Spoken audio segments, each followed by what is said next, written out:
Hello and welcome to the beautiful Pictou County Wellness Center here in Pictou County, Nova Scotia. My name is Michael Petter, joined tonight by Alex Theriault. And tonight on AO Live, we have for you game number 1 of the 2023 Championship Series for the Nova Scotia Under-18 Major Hockey League. Before we go any further, we must take a moment to acknowledge that the Pictou County Wellness Center, the entirety of Pictou County, and for that matter, the entire region covered by the Nova Scotia Under-18 Major Hockey League, which is the area we now know as Nova Scotia from one end of the province to the other, all lie within the ancestral, unceded territory of Mi'kma'ki. Alex, we started back in August for these teams with some preseason games. They went through the preseason, they went through 35 games of regular season, they've gone through 2 rounds of playoffs, and now we're down to the last 2 teams standing, the Weeks and the Cole Harbour Pro Hockey Life Wolfpack. This is going to be a great series. Oh, it really is, Petter, and it comes off the back of an incredible season by both teams.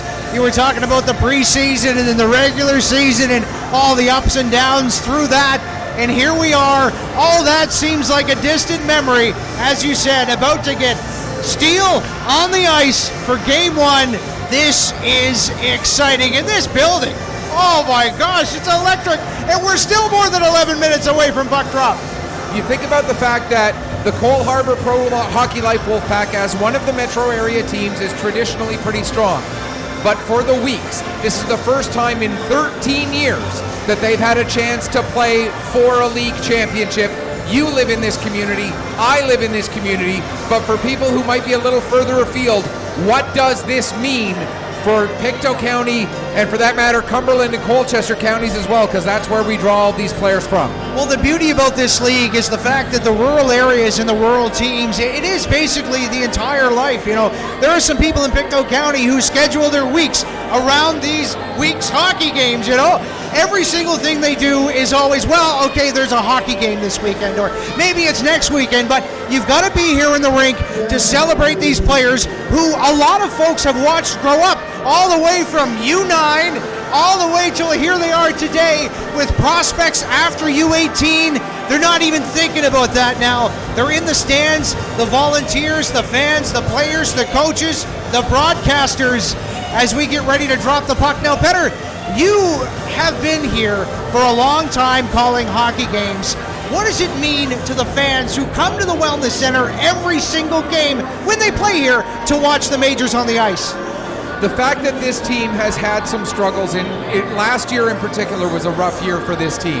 To have the way that they bounced back this year, to have this much positivity, this much energy in this building right now, the fans are just feeding off of it and they're feeding into it. It's a, you know, you've heard the term a vicious cycle. This is a positive cycle. They're feeding off each other's energy, which makes them more energetic, which gives them more energy to feed. It just builds and builds and builds. I know a lot of people who've supported this team for a long time, myself included. We couldn't be happier for these young men.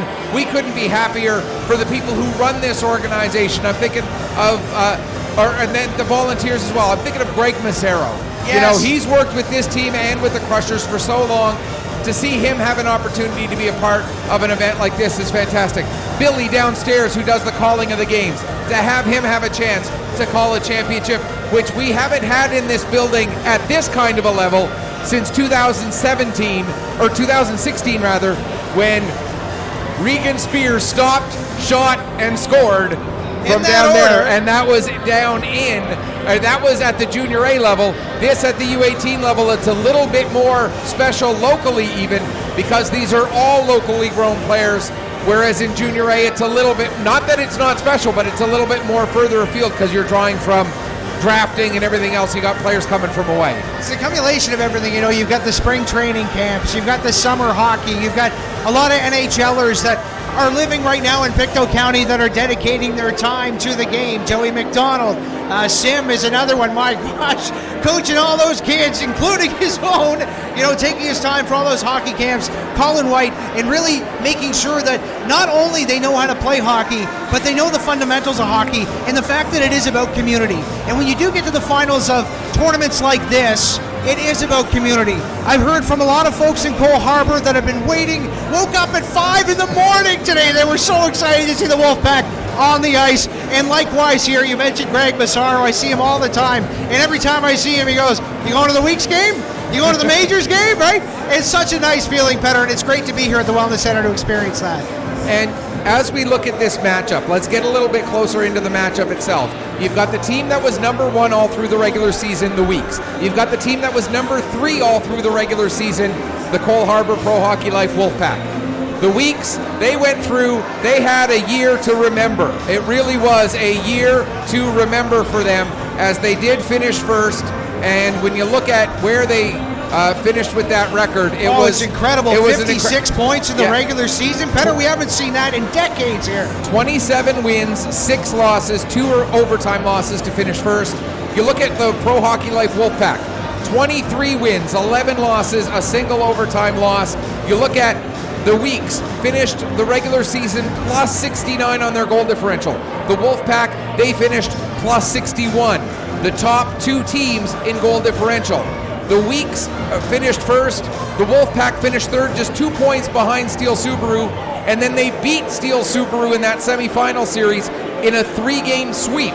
I don't think anybody was expecting them to sweep Steel Subaru. They expected that, and to be fair, all 3 of those games were very close, but the Wolfpack got all 3 wins. For the Weeks, they had a test against the Rush. They had a huge test against the Max. Yep. If not for a bounce here or a bounce there, we may not even have this game here tonight. That series against the Max, 3 of the 4 games go to overtime. 2 of the 3 overtimes go to a second overtime period. That was an incredibly intense series. The fact that Cole Harbour has played 1 less playoff game, hasn't played since Tuesday, whereas the Weeks finished off their series on Saturday, does the extra rest give an advantage at this time of the season to the Wolfpack for Game 1 tonight? That's the question that's always asked in playoff series, because rarely do you see 2 teams meeting at the same time after playing the same amount of games. We were lucky this year, and quite fitting, we had the top 4 teams as the top 4 teams. And as it boils down to, you're right, the Majors have played a lot more hockey than Cole Harbour, especially when you go into those overtime periods, the double overtimes, and they've won in some fantastical ways. Talking about Aiden Tucker with the shorthanded goal in overtime on a breakaway. Things like that can really energize your locker room a lot more than maybe resting for a couple days. However, it's that question that everybody asks themselves for every series.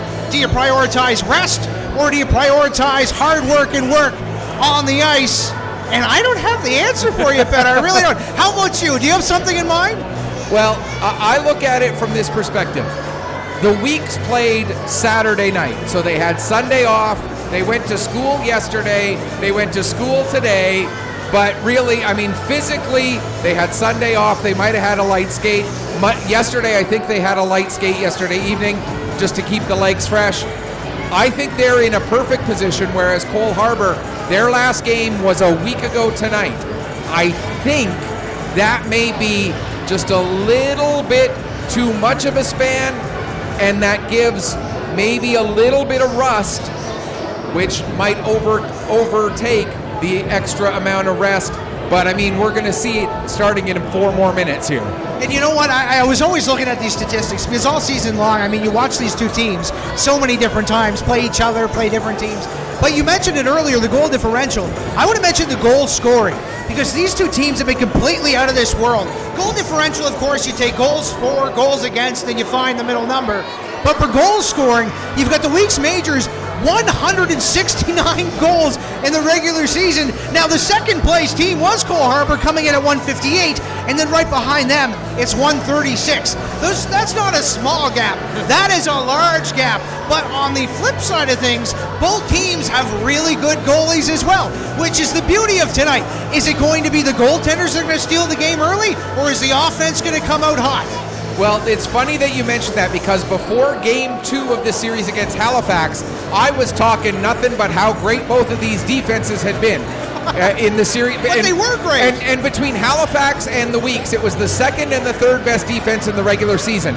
2 of the top 3 goalies were playing in that game. That game ended 7-6 in overtime. So I am going to throw out anything that I was going to say about the defenses when you've got potent offenses like this. Normally defense wins championships. I have a feeling, just in my gut, as good as these goalies are, we're going to see another track meet tonight like we saw Game 2 against Halifax. I couldn't agree more, and I think it also has the effect of you're stepping on the ice for a championship series. You play regular season games, you play playoff games, you play preseason. There's a little extra adrenaline running through your body tonight. Whether you use that in a positive, I assume they will. It's the hitting's going to pick up, the shooting's going to pick up, the positioning might be a little off for the couple minutes, or it's going to be jitters, but I agree when it comes to who is going to be the most effective on offense, it's going to come down to who can control that and use that in the positive way as quickly as possible. You talked about these teams meeting each other. Let's run through those meetings of the regular season. They met twice in October. Wolfpack won both of those games, a 3-2 win and a 6-5 win in a shootout. Then in November, they met once. The Weeks won that one 3-0. They met in December on back-to-back nights. Weeks won both of those games 4-1 and 5-4. So the Weeks have the season series advantage, 3 wins to 2. Now let's send things downstairs to Billy for the rest of the pregame introductions.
All right, let's take a look at your starting lineups starting goaltenders, first of all. First for the visiting Wolfpack, Jackson Hurley gets the start. He is 4-0 so far in the playoffs, a 2.59 goals against average and a .915 save percentage. He's going up against Colby Brown down at the other end, who has a 4-0 record in the playoffs, a 2.69 goals against average, and a save percentage of .897. So 2 goalies who have played great in the playoffs so far. Taking a look at the rest of the starting lineups for Cole Harbour, it's going to be McPhee on the backhand, along with Prince, the starting forward line of Burke, Stobo, and Hines. For the Weeks, it is McKinnon and Conrad with Lahead, Mosier, and McLaughlin, and we are underway here in the best of 5 championship finals for the Nova Scotia under 18 Major Hockey League. Weeks get possession of the puck deep in their own zone. It's played to the line, not quite out as it's sent back down low by Hines. Now the Weeks are going to be able to get it out. McLaughlin, his pass for McKinnon goes just a little bit underneath his stick, and we'll get a stoppage for an icing with just 25 seconds gone here in period number 1. Weeks are in their home whites, defending the net to your broadcast right for periods 1 and 3. Wolfpack in jerseys that I have not seen before, wearing some brand new red threads. I like them. And they are defending the net to your broadcast left for periods 1 and 3. Weeks win the draw in their own zone. Pass goes a little bit behind McLaughlin. Does come out to center. Getting it there is Robertson. He'll play it back down into the weak zone. Glove down there by McKinnon. He'll play it to Conrad. Conrad gets it up to Lahead. Here comes Lane Lahead coming in. Lahead with a move, and he scores!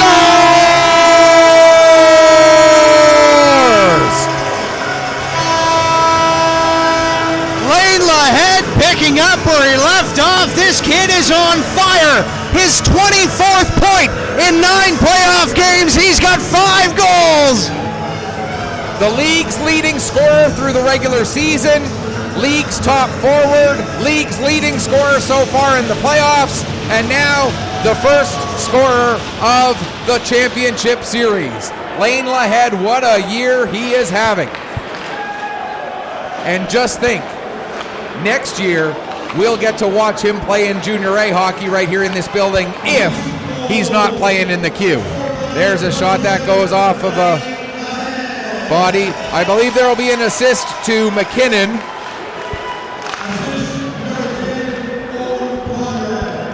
Okay, it was Conrad. So it is Lahead again, his 5th goal, 24th point of the playoffs, assisted by Conrad at 45 seconds of the first period. Puck is played down into the weak zone. Quinn will play it off the wall to McKenzie. Nick McKenzie working his way up, all the way across the blue line. Now over to Roop. Roop has that bounce off his stick. A shot for Ben Wallace, and that one's kicked away by Hurley. And out to center ice. Stobo has it knocked off his stick. Roop will pick up the puck, play it back to Austin. That pass just a little bit out of Kingsley Austin's reach. Dominic McKenzie will get it down below the goal line. Now with the puck, Lahead, he coughs it up. Chance there as we got a delayed penalty coming up, and the Wolfpack score! And I think it's going to be Goran Stobo who gets the goal. Well, Petter, we were talking about offense, and 2 goals, a little over 2 minutes. It is par for the course here as the Wolfpack tie it up. Was Stobo the goal scorer there? Yes, he was. That's his first. Yeah, he's only played in 3 playoff games, which is unusual for Goran Stobo. He was a regular in the lineup, so I'm going to presume that at some point he must have gotten an injury earlier in the playoffs, but Wolfpack, I'm sure, are thrilled to have him back now. Speaking of injuries, the Wolfpack do have one player out of the lineup tonight. It's Mitchell Wagner. Wagner right now is second in the team in playoff scoring with 10 points. So to have him out of the lineup, obviously that is going to be a bit of a blow. Actually, they give Stobo an assist on that goal. So we'll get you... Brady Burke was credited with the goal. That'd be his 5th of the playoffs. Okay, so it's Brady Burke with his 5th goal, assisted by Goran Stobo at 2:04 to make it a 1-1 hockey game. Conrad gets it around for Tucker. Yes, that was Tucker. Ahead to Smith. Or no, it wasn't Tucker. It was Austin who got it ahead to Smith. Because that's Tucker right there who couldn't quite get the puck past Prince. Now Prince will get it back up to Stobo. Stobo will play it down the length of the ice. Out of his net to play it is Colby Brown. Brown will set it back for Sullivan. Sullivan able to get it to Kieran Sears. Sears has missed a few games in these playoffs as well, but good to see him back in the lineup. Mac Wallace has the puck knocked off his stick. Stobo will get it back. His pass goes off the skate of McPhee. Now Prince will dump it down into the weak zone. It goes all the way around the boards to the far side. Gets all the way up to Williams, but he couldn't clear the zone. Now Conrad will play it forward for Mac Wallace, the younger of the Wallace brothers. He lost control of the puck. Sears, following up, was able to get it into the Cole Harbor zone. Now Prince will pick it up. He'll play it ahead to McPhee. McPhee gives back to Prince. Now right back to McPhee again. Forward for Sangster. To the line, not out. Sullivan holds it in. That puck nearly handcuffed Hurley. but he was able to recover enough, and the Wolfpack find it and get it down the length of the ice. And that will be an icing call against the Wolfpack with 3:57 gone here in the first period. And for this Wolfpack team, they have a lot to live up to, as their U15 younger brothers got all the way to the championship game of the U15 major tournament this past weekend in Toronto. I got to call all 6 of the Storm games that they played, and the weak score, I'll finish that thought later, because it's now 2-1. Wow, you know what? A little point shot with traffic in front, and that is at the back of the net. Dom McKenzie with the goal. Dominic McKenzie will get his, let's take a look here for McKenzie. That's his first goal, 4th point of the playoffs.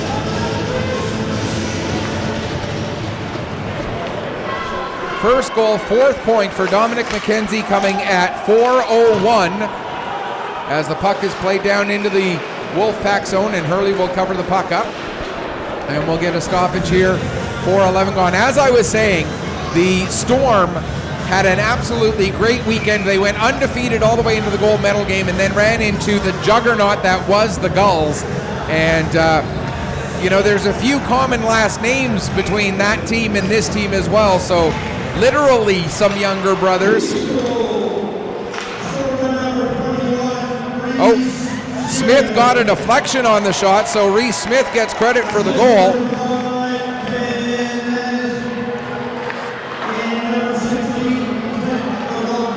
Okay, they announced the assists as Manis and McLaughlin, so I think we're going to see a change on that eventually.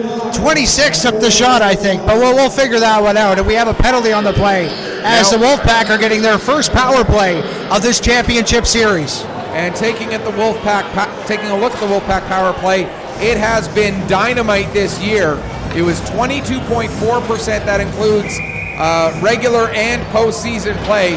The week's majors penalty kill, 82.3%. Also a very, very good, and this is going to be a 4-minute penalty for head contact taken by Clint McLaughlin.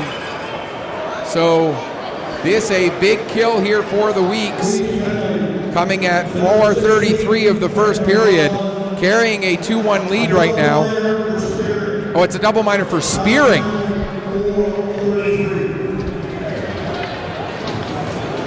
I saw that it was a double minor, but I didn't see.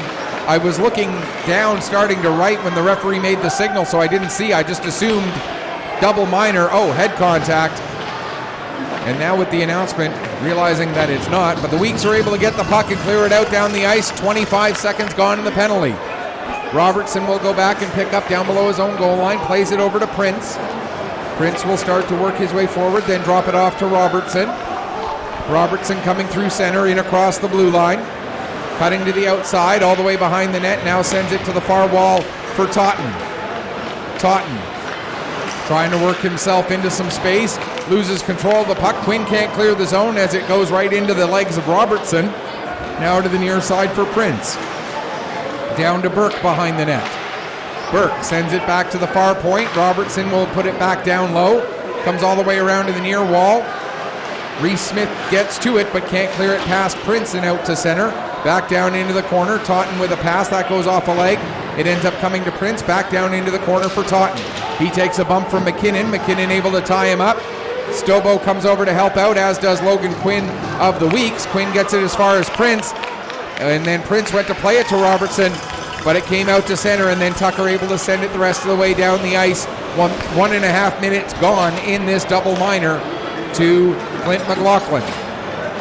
Here's Prince with the puck. He'll play it over to the far side for Dooley. Dooley will gain zone entry, playing it down into the corner. Takes a bump from Sullivan. Sullivan has the puck taken off his stick by O'Donnell. There's a chance. Save, rebound, puck is loose. Finding it there was, I believe that was Cannon who got a backhand shot away, but that was also blocked. Now here's McPhee with the puck. He'll get a shot, and it does get all the way through to Brown, who makes the save. Exactly 2 minutes gone in the penalty. It's been a good power play so far. You know, they're whipping the puck around. They're getting zone time, which is what you want. couple shots through traffic, bouncing off some defenders' legs. If you're Cole Harbour, you're down by one, you want to keep this up, keep getting shots, and keep the zone time when you can have it. O'Donnell in to take the draw against Lahead. It's one back to the point, played to McPhee. McPhee will send it down to O'Donnell, back to McPhee again. Back down to O'Donnell. Back to McPhee, there's a shot that ends up hitting Lindsay and then heading over to the far wall. Now Cannon in the corner, takes a bump from Sullivan. Coming over to help out is Lindsay. Puck will be played to the line, but it'll get past McPhee and out to center. 1:34 to go in the double minor. McPhee, the captain of the Wolfpack, comes out from behind his own net. He'll play the puck to Lindsay. Lindsay gets it across to the far side for Dooley, who comes in across the line. Dooley gets away from Lahead, then sends the puck down into the corner. Cannon will pick it up there.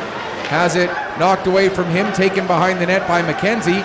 Dominic McKenzie, nice little move there to get away from one player, and it's launched down the ice and knocked down there by Hurley. He'll set it for Robertson with 1 minute left to go in the Wolfpack power play. Robertson lets Totten take the puck out from behind the net. Totten will work his way ahead, all the way up through center into the zone, sends the puck towards the net, and Brown able to cover it and hang on for a face-off with 47 seconds left in the double minor.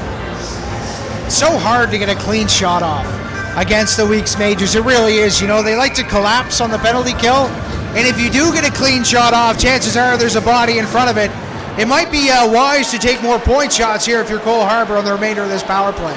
Here's Totten with the puck. He plays it down into the corner for Burke. Back to Totten. There's a shot that goes wide, comes off the end boards, and McKenzie able to ring it around and down the ice. 30 seconds left in the man advantage. Robertson behind his own net. Sim in for checking. Sim backs away as coming out with the puck is Stobo. Goran Stobo in down towards the corner, gets it across the far side. There's a shot. Brown the save, the puck is loose. What a second save there by McKinnon, but not able to make the third as Brady Burke scores on the power play and ties up this game. It's 2-2. It looked like that was Burke again, getting his second of the game there on a rebound, and my gosh, that puck was flying everywhere. Big save by the Weeks Majors defender, going down and blocking that with an ankle, but for Brady Burke, his sixth goal so far this playoffs and second tonight. Yeah, it was a great save by McKinnon on that on the second shot. Brown made a nice save on the first shot. McKinnon made the save on the second shot, but nobody could save the third shot as Brady Burke gets his second goal of the game. Here's Walsh down in the corner. Tried to play the puck back to the point, but Tucker was there to intercept. He gives it to Sears. Sears will have to wait as Tucker got in just across the line offside. Now Prince gets the puck as it was sent down into the corner, plays it around to the near side for McPhee. As we get confirmation of Burke's power play goal. Stobo with his second assist of the game. Totten also with an assist. So again, it is Brady Burke's sixth goal and sixth point of the playoffs, second goal of this game, assisted by Goran Stobo and Tyler Totten on the power play at 8:21, tying up this game at 2. And I said before the game started that I had a feeling we were going to have a track meet. Well, that is certainly what we've had so far to this point. I think we should just forego the clock and just say first 1 to 10 wins and call it at that. Because we might get there faster if we just do that than rather than going with an actual time clock here. Austin trying to get away from Walsh. He is able to do so in across the line. Austin trying to get around Lindsay. Does get around Lindsay. Takes the puck behind the net into the near side corner. Now back to the line for Quinn. Quinn with a shot. That goes off the foot of Stobo down into the far corner. Moser going after it there. He couldn't get a stick on it. And it's played out to center. Logan Quinn picks up there, trying to get away from Stobo. Gets a little bit of room. Now plays it into the Wolfpack zone. Sangster takes a bump from Lahead, coming in to help out as well as Williams. Working against Robertson. Moser comes out with the puck, tries to get it to the front of the net, but Robertson there to intercept that. He'll get it to Emmanuel. Emmanuel able to get around Quinn, but lost control of the puck. It went a little too far ahead of him, and it results in an offside as Sullivan was able to slow things up enough just over halfway through this first period. Crowd's definitely been getting into it. My gosh, you never see this type of environment at the Wellness Center. Well, you do when the majors are playing, right? But my gosh, the electricity in here is quite amazing. Every whistle, you can feel it. Yeah, it really is a great atmosphere that has been created here at the Pictou County Wellness Center for this series.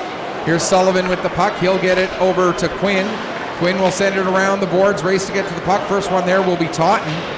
Totten takes a bump from Sullivan. That allows Sim to get the puck for the Weeks around to the far side for Quinn. Logan Quinn has a couple of Wolfpack players on either side of him. Now getting the puck is Dooley. He'll send it back to the line. I think that was Robertson, was it? Can't quite see there's Sanders with a shot, that gets blocked. Or Manders, with a shot, that gets blocked. Now Ben Wallace takes it behind his own net, trying to get away from Dooley. Has a little bit of room now. Wallace working down the left wing. Sends the puck behind the net. Prince will get to it first, gives it to Manders. Manders tries to feed it up to Totten. It does get to him despite being deflected by Sim. Now played back around for Prince. He can't get that puck, and Roop will send it down to the corner.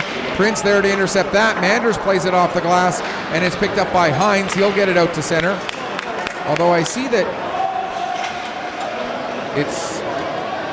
I'm going to have to check on that because the number on the game sheet says it's Hines, but the name looks a lot longer than just that. There's a shot, a save, and the rebound cleared away.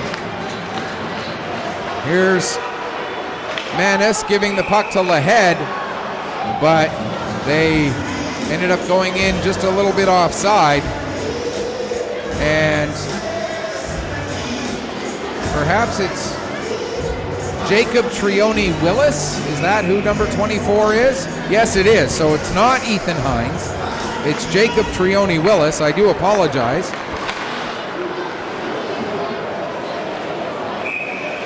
So now I got that right on my game sheet. Puck goes down into the Wolfpack zone, and we get it covered up for a face-off. 8:07 left to go in the first.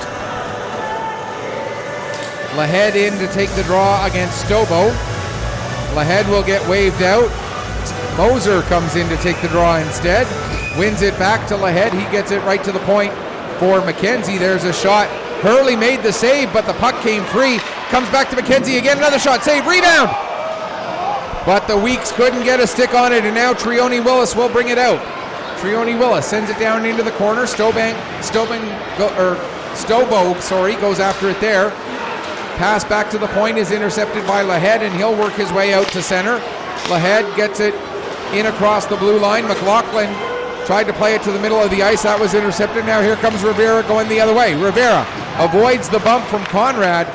Lost control of the puck. Now it's sent forward for Lahead. He drops it off to Moser. Moser, backhand shot, blocked by Hurley. Into the corner. Rivera picks up there, plays it up the wall. Conrad with the shot, and the save made by Jackson Hurley with 7:18 to go in the first period. And it feels like things are starting to calm down a little bit now. That energy, that franticness of the opening few minutes seems to be calming down. You're right, Petter, and I think game plans are starting to come into play. I'm not saying they weren't the first 10 minutes, but you kind of like you're shooting to score, right? Now you can wait, you can set up, you see the defensive pairings, you see where the lines are, where your matchups are, and of course as the home team of the first two games, the Weeks Majors have a big advantage with the last change.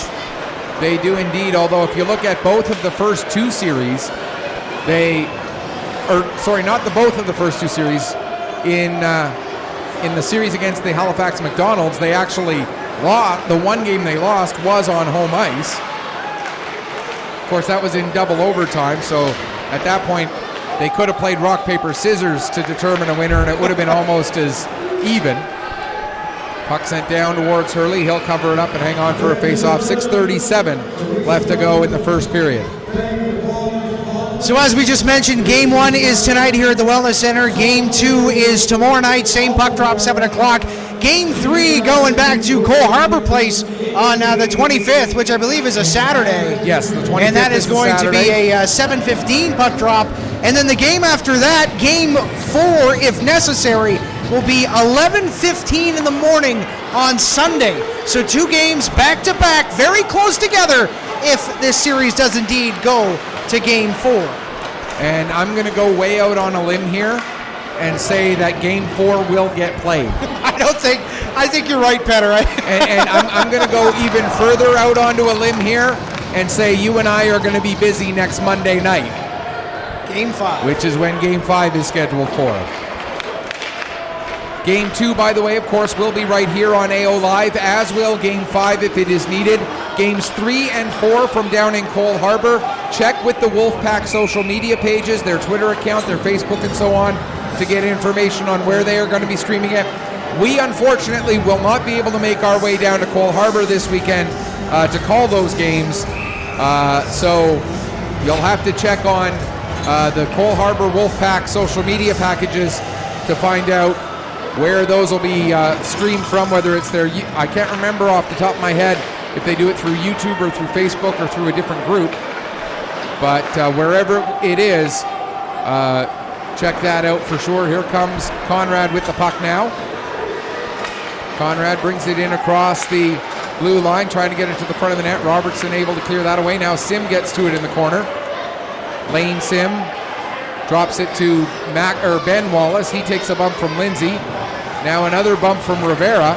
Sim tries to steal the puck back, almost gets it, but Rivera able to hang on to it. Now he'll come out to center, get it ahead to Sangster, who gives it right back to him. Rivera with a shot. That goes just up over the crossbar. Puck comes all the way around the boards. Wallace will play it out to center. Just over 5 minutes left to go, first period. And we're going to get a penalty here. Slashing is the indication, and it's going to be Ben Wallace who goes off. So the Weeks are have already given up 1 power play goal tonight. Now they give the Wolfpack technically their 3rd power play of the game with this slashing penalty to Ben Wallace. And if I'm Kyle McLennan right now, I'm telling my guys, we can't afford to take this many penalties. Robertson with the puck. Fires a shot, save, rebound. Cleared as far as Totten. It goes off of Totten, and Prince will get it and send it down into the corner. Burke will wrap it around the boards to the far side point. Robertson just able to hold it onside, but as he sends it down the wall, McKenzie gets it and is able to flip it back out to center. 22 seconds gone in the penalty. Robertson back on the puck. He'll give it to Stobo, who just deflects it over to Prince. Prince takes it down into the corner, behind the net for Stobo. Stobo being watched by Tucker. Stobo to the front of the net. That pass intercepted by Manis. And Ben Manis will flip it out. Prince knocks it down. Burke able to pick up the loose puck, but the last player who touched it was Prince with his glove, and so that's a hand pass with 1:15 left to go in the penalty. And you mentioned about, the undisciplined penalties, those first 2, the 4 minutes for spearing of all things, and then a slashing call. You got to get your stick under control. A hitting penalty, you get it, roughing, tempers flare, but stick penalties, there's really no excuse for. Puck comes back to Quinn. He sends it to the far side off the wall. Tucker will come out with it. Takes a bump there from Manders. Now the puck is knocked off the stick of Dooley. McPhee will get it. He plays it over to the far side. And it's sent down into the corner by O'Donnell. Weeks get possession. Smith ahead for Tucker. Here comes Tucker working one-on-one against McPhee. Tucker makes a move. Gets the backhander away. But Hurley able to make the save. Now it's sent back to Sullivan, and he'll just back up with it. Give it to Quinn. Quinn backs up a little more and then launches it down the ice to kill a little bit more time off of this penalty. 30 seconds left in the man advantage for the Wolfpack. Manders with the puck. He'll start to work his way ahead. In across the red line, dumps it down into the corner, comes off the boards. Manders gets to it just ahead of Quinn. Quinn able to take it from him though, plays it over to the wall. Sullivan gets it, and then Smith with a good effort to get it out to center. Knocked down by Lindsay. He's able to get it to Cannon back into the zone. Across for Dooley, there's a shot. Save, rebound! And Sullivan with a big play there to knock that rebound away from the front of the net. Now Lindsay with the puck, coming to the middle of the ice. Gets the shot away, the save made as we are back to 5-on-5. And Brown will hold on for a face-off, just over 3 minutes left. Yeah, one thing the Majors are doing really well is sweeping the pucks out of the crease. You just saw Sullivan make an absolutely incredible play there. You know, when the puck is sitting in the blue paint, it's scary. Sometimes you freeze up, but you got to have those guys who notice it, react, make a play, just like Sullivan did. A great job on the penalty kill. Now here's Moser getting the puck across to the far side for McLaughlin. His pass for Lahead comes out across the blue line. Manis dumps it in right onto Hurley. Hurley settles it there for Lindsay. Lindsay will play it ahead. That ends up missing Stobo and going down the ice. Race for the puck, and Trione Willis gets there almost the same time as Conrad does. Weeks are able to get it back out to center, though. Here's McLaughlin with it. He'll dump it in around Burke. Hurley out of his net to settle the puck. He'll play it up the wall himself. Trione Willis can't get his stick on it. Conrad sends it down to Moser. Moser's pass for Lahead just beyond his stick blade. Now a pass intercepted by Stobo. He'll take it down to the corner. His pass goes off a skate and comes all the way out to center. Just over 2 minutes left to go, first period. Sent back into the weak zone. McLaughlin will give it over to Manis. Ben Manis taking a look. Now he'll play it to the far side for McLaughlin. He has it stolen from him by Cannon. Cannon gets it to Rivera. Rivera in across the blue line, but then loses the puck to Conrad. Moser sends it to the middle of the ice. It's picked up there by Prince. Prince coming in, gets a shot away. That goes off the stick of McKinnon up into the end glass. And the 7-iron sends it down the ice. McPhee hustling back on it. He's met there by Williams as they battle for the puck right along the end boards. It's kicked up to Walsh. Walsh is able to play it up the boards, and coming out with it now is Rivera. He'll send it down into the weak zone. 75 seconds left to go in the first period. Cannon out from behind the net, but has the puck knocked off his stick. He's able to get it back into the corner. Takes a bump.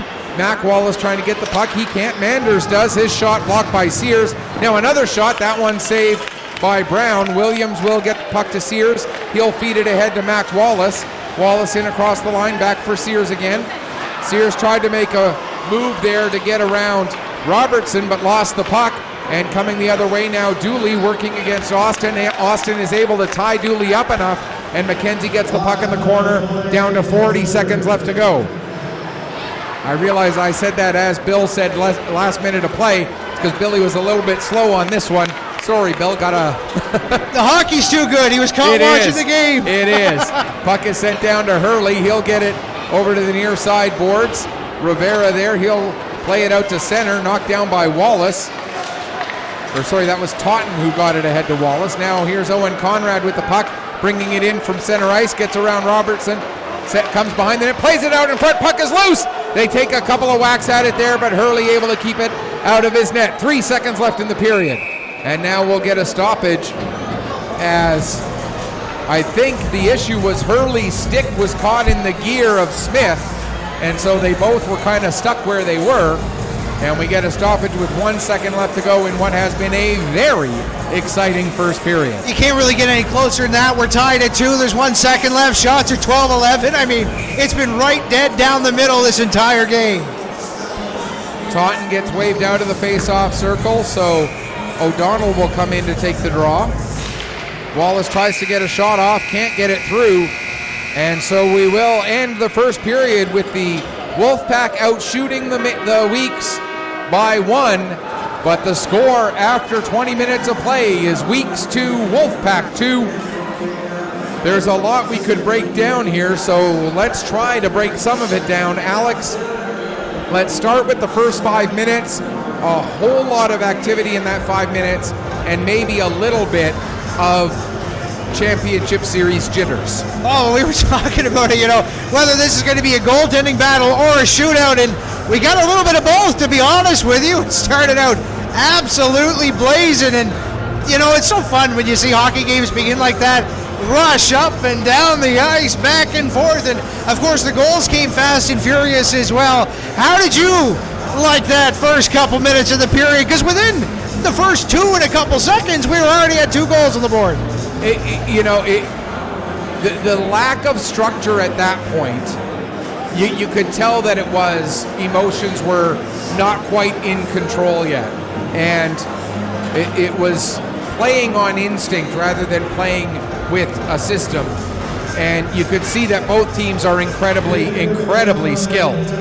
Then as they started to calm down a little bit, they started to play their systems a little bit, you could see that not only are these teams incredibly skilled, but they have an incredible IQ for playing within their systems and for finding ways to break down the other team's systems. This is going to be a wild series that is going to be so much fun to watch, and the coaching matchup is going to be incredibly intense as well. Oh, you've already seen the lineups going head to head. You know, line one, you get the sim line out there, then Lahedge out there, and then you flip that up for Cole Harbour. I want to ask you a question about the Wolfpack, because it's something that I haven't really been focused on for the last little while, because I've been watching the Weeks Majors, the Sydney Rush Series, and then of course you had the Halifax McDonald Series. What did you like about Cole Harbour's play early on in the series, right here in the first period? I like the way they move the puck. I like the fact that they don't sit still and wait for the plays to happen for them. They make the plays happen by moving their feet quickly, by getting a quick pass out, and they're active when they're not the guy with the puck. The guy who doesn't have the puck is always moving to find a space to create a play for the guy who does have the puck. And it's that activity and that motion that makes them so successful with their offense. And I agree with you 100%. One thing that I noticed in that first period is every time any Cole Harbour Wolfpack player touched the puck, they were automatically just going 110%. And that's the beauty of hockey, and it adds a little electricity to the building.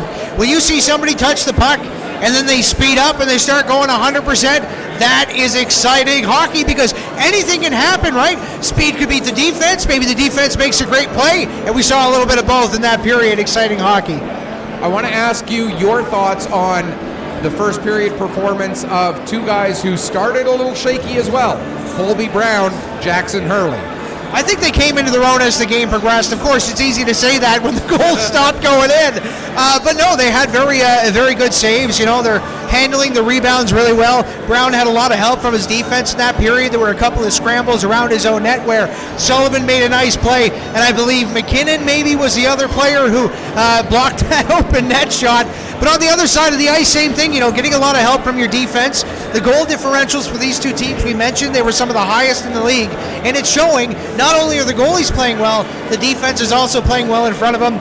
I say that, and then you could come out in the second period and everything could start right from ground zero again. But I think they're starting to get into their groove. They're reading what their defense is going to do against the forward lines that they're going against. And the more that they get familiar with that, the more they're going to know where to go in the net, how to play passing plays, how many cross creases are going through the traffic, and be able to adjust depending on that situation. Yeah, we've got ourselves game one of 5 of some of the best hockey you're going to see at the U18 level in the country.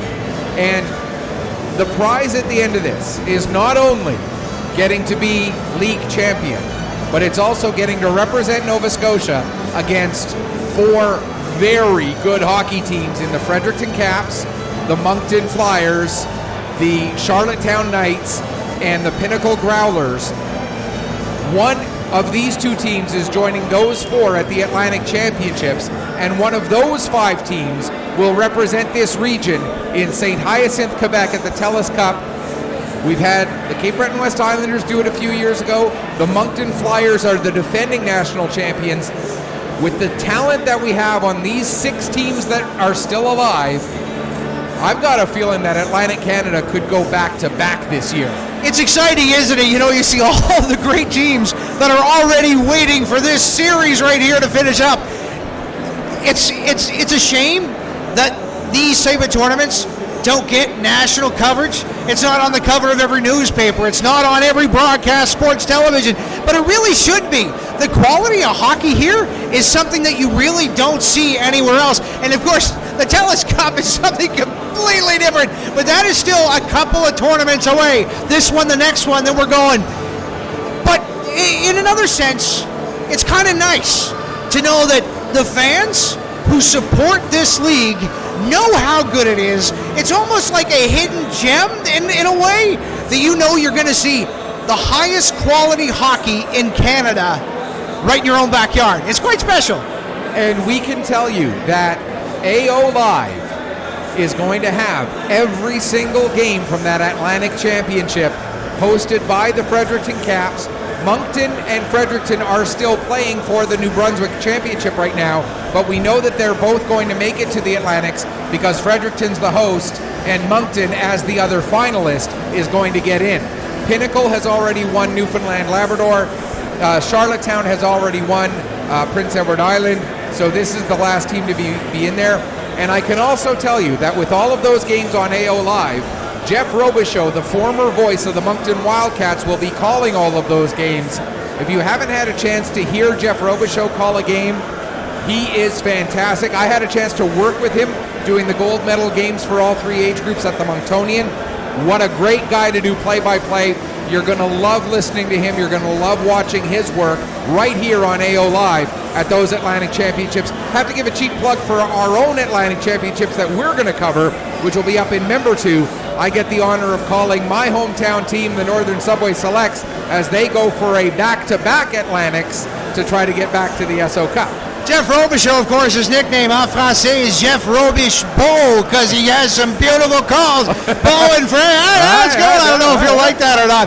Maybe we'll run it past him next time we cross paths, but I can't say enough about that tournament, Petter. It's like Christmas morning for hockey fans, especially if you love the league. You follow every single game. Maybe you have a little skin in the game, or maybe a little relative in the game. You know, it's one of those things where family is family, community is community, and it all ends up to this one huge tournament where Jeff Robichaud is going to have a great time calling some incredible hockey up in Fredericton.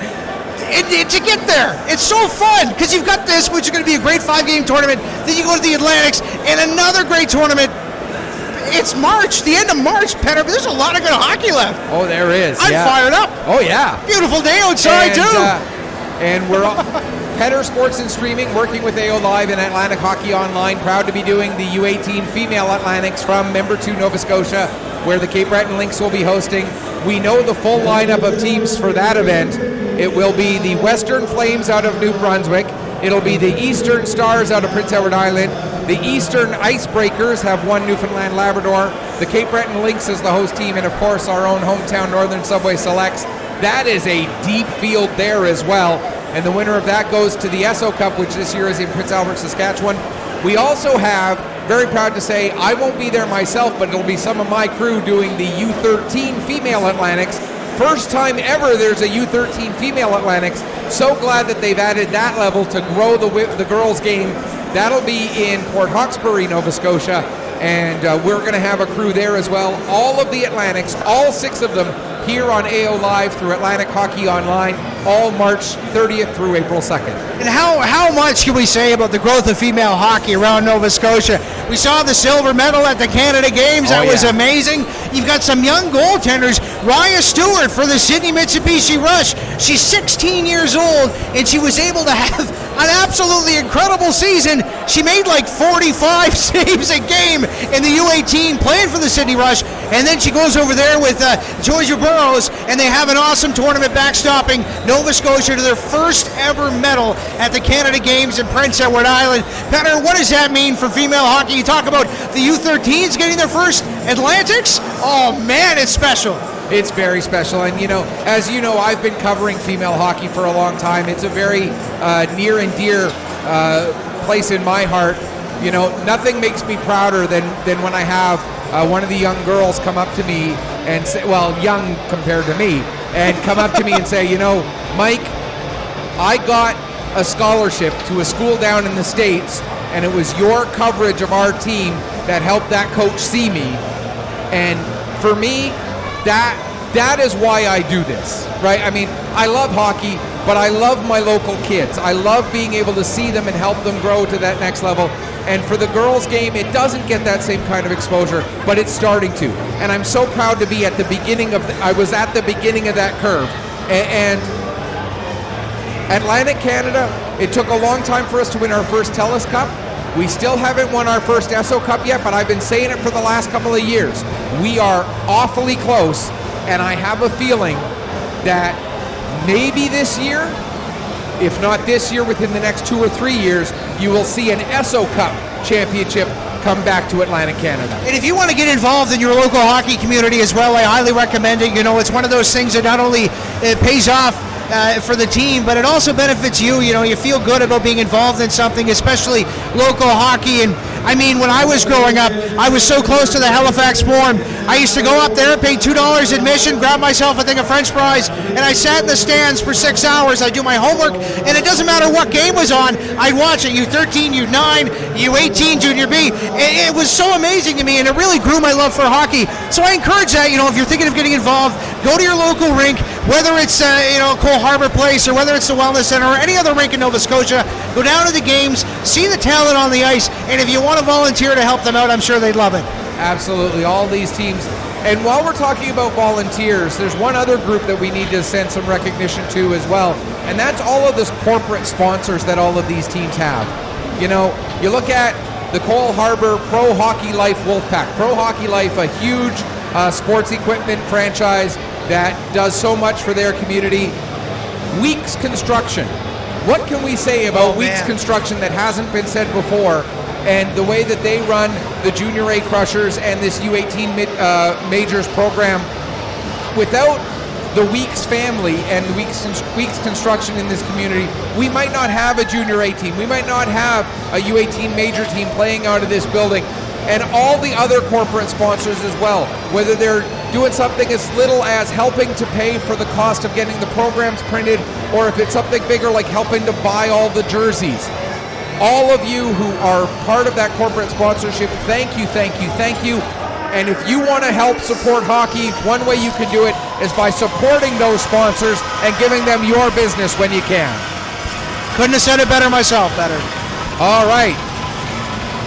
Now let's get back to focusing on this particular game. We still have 40 minutes plus of great hockey left. If you can hear me, Alex. As the Weeks win the draw to start the second period, McKinnon has the puck. He'll carry it across the red line and then dump it down into the Wolfpack zone. Prince will send it around to the near boards. Trione Willis. His pass is turned over to Moser. Moser with a shot blocked by McPhee. Lahead down into the corner for Moser. Back for Lahead in the high slot. His shot blocked by, trying to see the number there, that was Burke. Another shot from Moser. That one stopped by Hurley. Now Moser trying to get it to the front of the net. That's taken away by Stobo. He'll work his way up the ice. Stobo takes a bump just outside the blue line. McLaughlin able to get to the puck. He'll play it to McKinnon. McKinnon gets it ahead for Moser. Moser able to settle it down. Now gets the pass across to McLaughlin. He fans on his dump in. Lahead able to get the puck. He'll get it in deep. Hurley sets it there for Burke. Burke with the long lead pass ahead for Dooley. That bounces off of his stick and the Weeks get possession back. Quinn will send it forward. That is a little bit out of the reach of Roop. Now Manders can't get the puck past Roop as the two number 8s were battling there. Now picking up the puck is Taunton. He can't clear the zone. Taunton able to get it back again. Tried to send it down for O'Donnell. That was stolen away. Now O'Donnell will get the puck back and he'll come out to center with it. Ended up bobbling the puck at the blue line. That ended up putting Dooley in offside, but it wasn't touched after it crossed the line, so play is able to go on. Here's Quinn. He'll dump it down into the Wolfpack zone. Comes off the back of boards, and Hurley will cover up and hang on with 1:37 gone here in period number 2. Good chances up and down the ice. At least the shots are even now. We had a very even first period, 12-11 were the shots after one in favor of Cole Harbour, and now the Majors have tied it up there, 12-12 as we sit less than 2 minutes gone in the second period. Just want to take a quick look at the out-of-town scoreboard. Not in this league, obviously, since we are at the championship series, the last two teams standing. But for fans of the Weeks, of course, their older brothers, metaphorically speaking, are playing tonight down in Yarmouth, and we'll keep you up to date on that game if I can get my computer to actually load the page.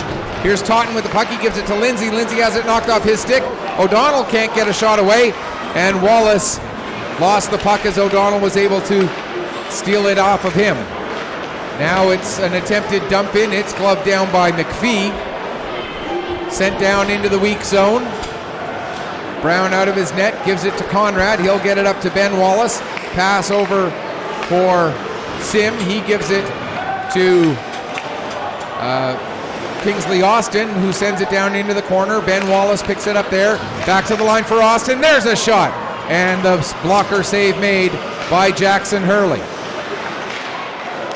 Not able to clear the zone. Smith will get the puck in the corner for the Weeks. His pass just missed Mac Wallace and ends up going all the way out down the length of the ice. Back to get it is McKinnon.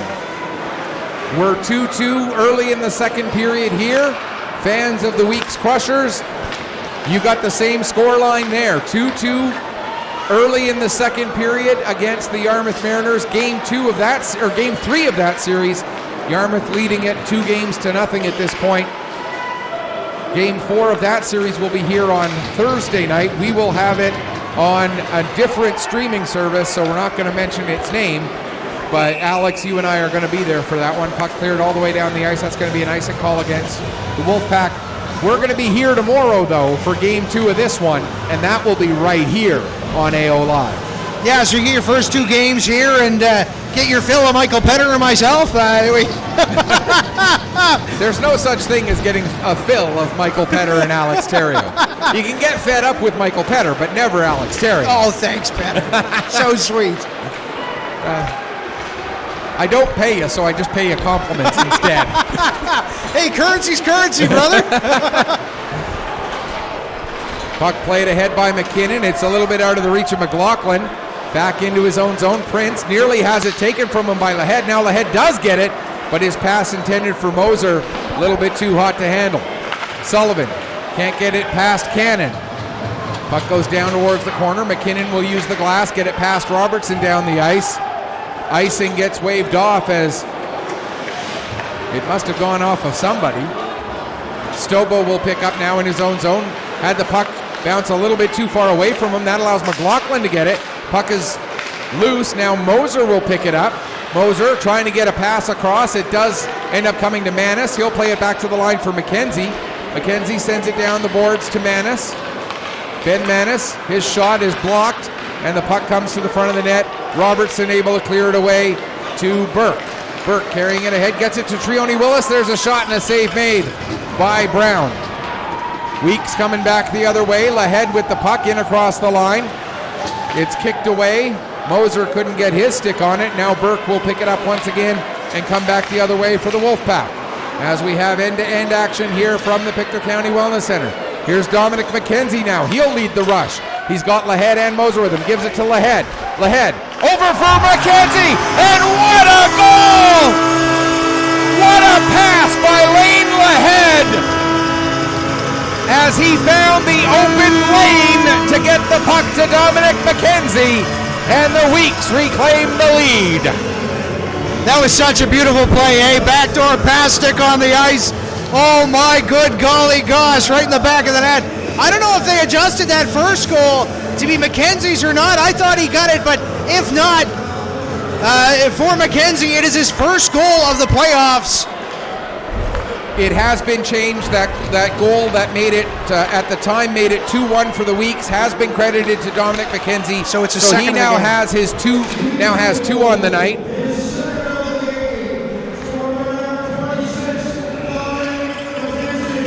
They left the assists as Manis and McLaughlin on that goal. Lane Lahead gets his second point of the game.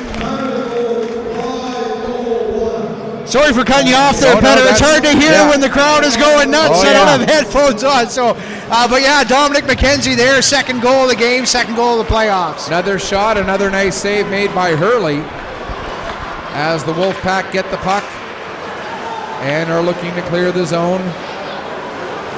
And now it's dumped right in onto Hurley. Normally I'm the one operating the scoreboard as well, and I have a standard line that I use every time I'm a little slow pressing a button. And it's, if there's a discrepancy between what you know the score to be and what you see on your screen, it's just because I haven't hit the button yet. But for tonight, if there's ever that discrepancy, it's because Alex Theriault hasn't hit the button yet. So just imagine I'm saying exactly what Petter usually says. Yeah, there you go. Here's Taunton with the puck. Now he's got O'Donnell heading towards the net. Taunton with the shot, hits the traffic, doesn't get all the way through to Brown. Now they battle in the corner, comes up the wall. Nice little play there by Sears. He's got Tucker and Conrad 3-on-1. Gets the pass back to Conrad, over for Tucker. But if Tucker was a left-handed shot, that would be in the perfect spot. Unfortunately for the Weeks, Tucker's a righty. Here's Robertson with the puck now. He'll bring it back up the other way. In across the blue line. Takes the shot. It goes wide. Puck will come all the way up the boards and out to center. Past everybody. And Manders goes back to get it. He's got Williams on him immediately. Williams nearly creates a turnover. Burke able to get the puck, though. He can't get it past Lahead, who sends it down into the end boards. Now Manders takes a bump from Mac Wallace. Robertson and Williams get in there to try and help out their respective teams. Now Emmanuel ties it up along the wall. He'll get it ahead for Burke. Burke out across the center. Takes a hit. Nice hit there.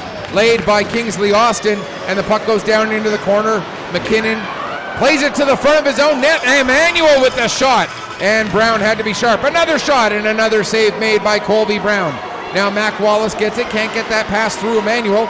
He'll play it back to McKinnon with 7:20 gone in the second period. Puck hops over the stick of Wallace. And now Wallace gets it, throws it towards the front of the net, tried to set up through Williams, but Williams was tied up just enough there by Lindsay. Now Mac Wallace with the steal. Tried to get it to Lahead. That puck just got beyond him. Rivera will play it around to the near side. Emmanuel takes a bump from Williams. Now it's sent over to the far wall. Lindsay able to pick up there. He's coming in 1 against 2. Puck knocked off his stick with a nice defensive effort by McKenzie. Now McKenzie, who's got 2 goals, will get it ahead to Wallace. Mac Wallace finds Ben Wallace. Ben coming in. He scores!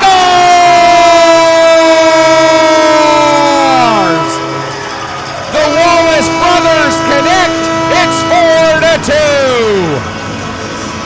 Ben Wallace from Mac Wallace. Yes, it's all in the family. And another goal for the Majors. Second of the playoffs, pardon me. Ben Wallace, not only is that his second goal, that's... Oh, sorry, I thought it was Mac Wallace that scored. It was Ben Wallace. It is Ben Wallace. It's his second anyway.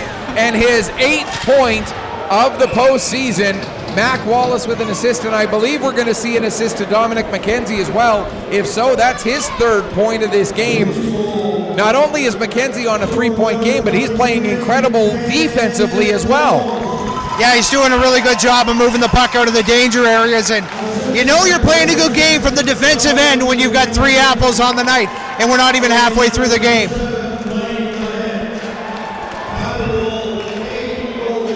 So there's a bit of an error. They announced it as Wallace from McKenzie and Lahead. It was actually Wallace from McKenzie and Wallace. And like I've said many times before, I only send information downstairs when it's a clear and obvious error. And that one is, so we will get that changed so that it becomes Wallace, McKenzie. And here come the Weeks again. Here's Sim with a shot, and Hurley makes the save and hangs on with 11:16 left to go here in the second period. I don't know about you, but I can barely hear myself think right now.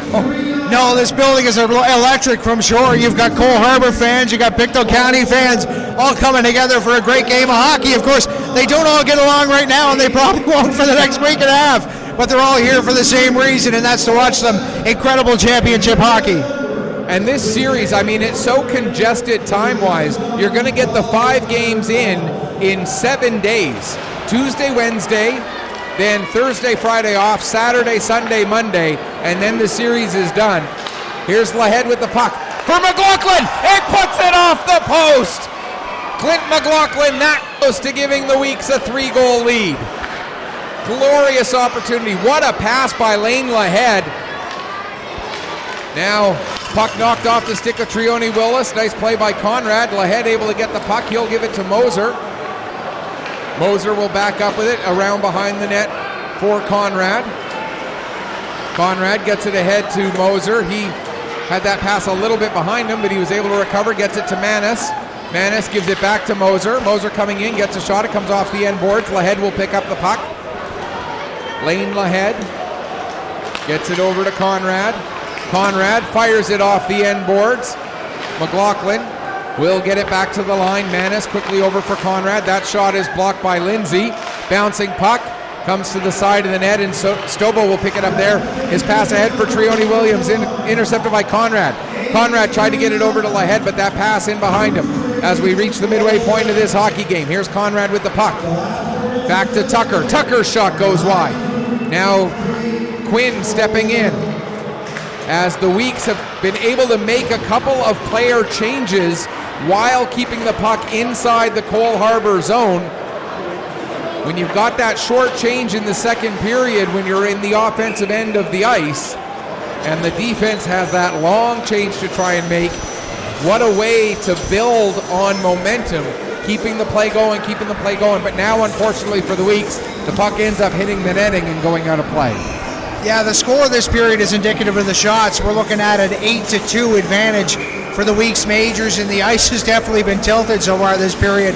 Cole Harbour's going to start getting that puck off the boards, but the Weeks are just so smart. They're heads up right in the neutral zone, and they're making plays based on where the open ice is, and when you do that, you're only going to have success. Tucker has the puck bounce over his stick, so the Wolfpack are able to get it down into the weak zone, but now it's turned over. Smith gets it out to center. McPhee will get it back to the line. O'Donnell sends it in deep. It goes around to the far side. Now it's picked up by Tucker. He'll get it out. That was Austin. That's going to be an offside against the Wolfpack, as Taunton ended up not quite getting all the way out to center ice with 9:03 left to go here in period number 2.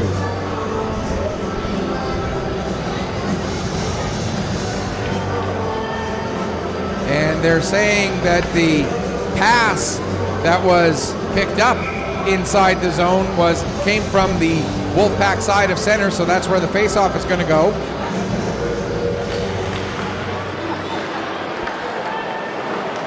Wolfpack win the draw. It's deflected down into the weak zone. Quinn will play it over to Kingsley Austin. He gets it up to Smith. Smith finds Ben Wallace.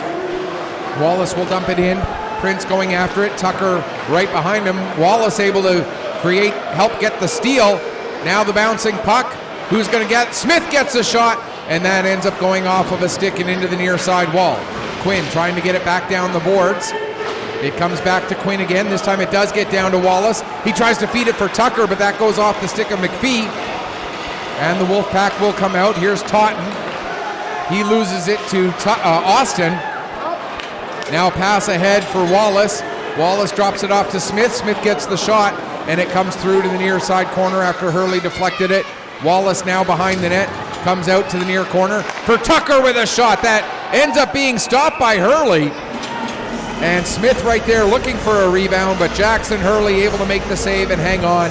8:04 left to go here in period number 2.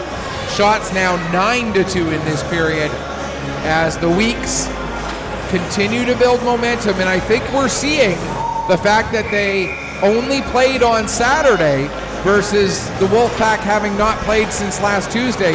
I think we are seeing the more game-ready legs seem to be with the Weeks right now at this point. Here's Manders with the puck. He'll play it back to Robertson. Robertson sends it over to Walsh. He gets it ahead, intended for Sangster. Sangster able to get it down into the corner, but quickly picking up is McKinnon, and he'll get it right back out to center ice again. Here's Manders with it now. He takes a bump as he gets it ahead to Burke.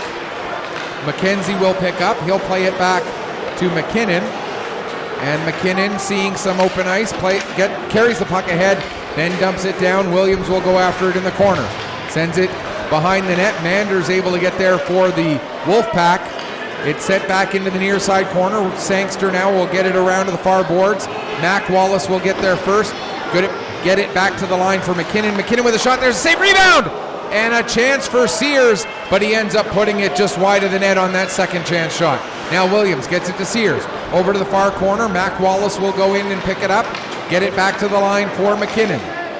McKinnon taking a look, gives it to McKenzie. McKenzie had Sangster closing on him quickly. Over to Sim. Sim with a chance to get the puck down to Mac Wallace, and Wallace's redirection ends up going just wide. Now played forward by Manders, but it's turned back over to the Weeks again, and there's Williams with a shot, and another save made by Jackson Hurley. And Jackson Hurley now 19 saves on 23 shots. He is really keeping his team in this game. Yes, they trail by 2, but if not for him, it's a lot worse at this point. Oh, 100%. The defense are moving their feet, right? You know, and when you've got a Weeks Majors team that's so high off the jump, you know, they create those offensive chances by relying on confidence and keeping their feet moving. And Hurley's the guy who is keeping that puck as far away from that red line as possible. He's playing great.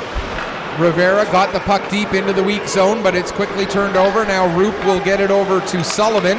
Sullivan will dump it in. Hurley out of his net, stops it behind the net. Sees there was a Weeks person coming in on either side, so was able to play it around the boards. Now it comes down the ice. Sullivan being watched by Walsh. Sullivan able to get away from Walsh and play it out to center. Lindsay will pick up there, back it up, and get it over to Cannon. Cannon still with the puck. Now has it knocked off his stick by Sim. McPhee will get it ahead for Rivera, who kicks it over. Cannon couldn't get it as he was tied up with Sullivan, and now it's flipped up and back out to center again. Lindsay gets it, just over 5.5 left to go here, second period. And there's a bit of a awkward hit. And are we going to get a penalty out of this? I believe we might. It was one of those hits where even if the whistle blew like a second earlier, I don't think the player would have been able to stop. I think the hit was lined up before the offside was called. I'm not sure if there's going to be a penalty, but I can see the argument for one.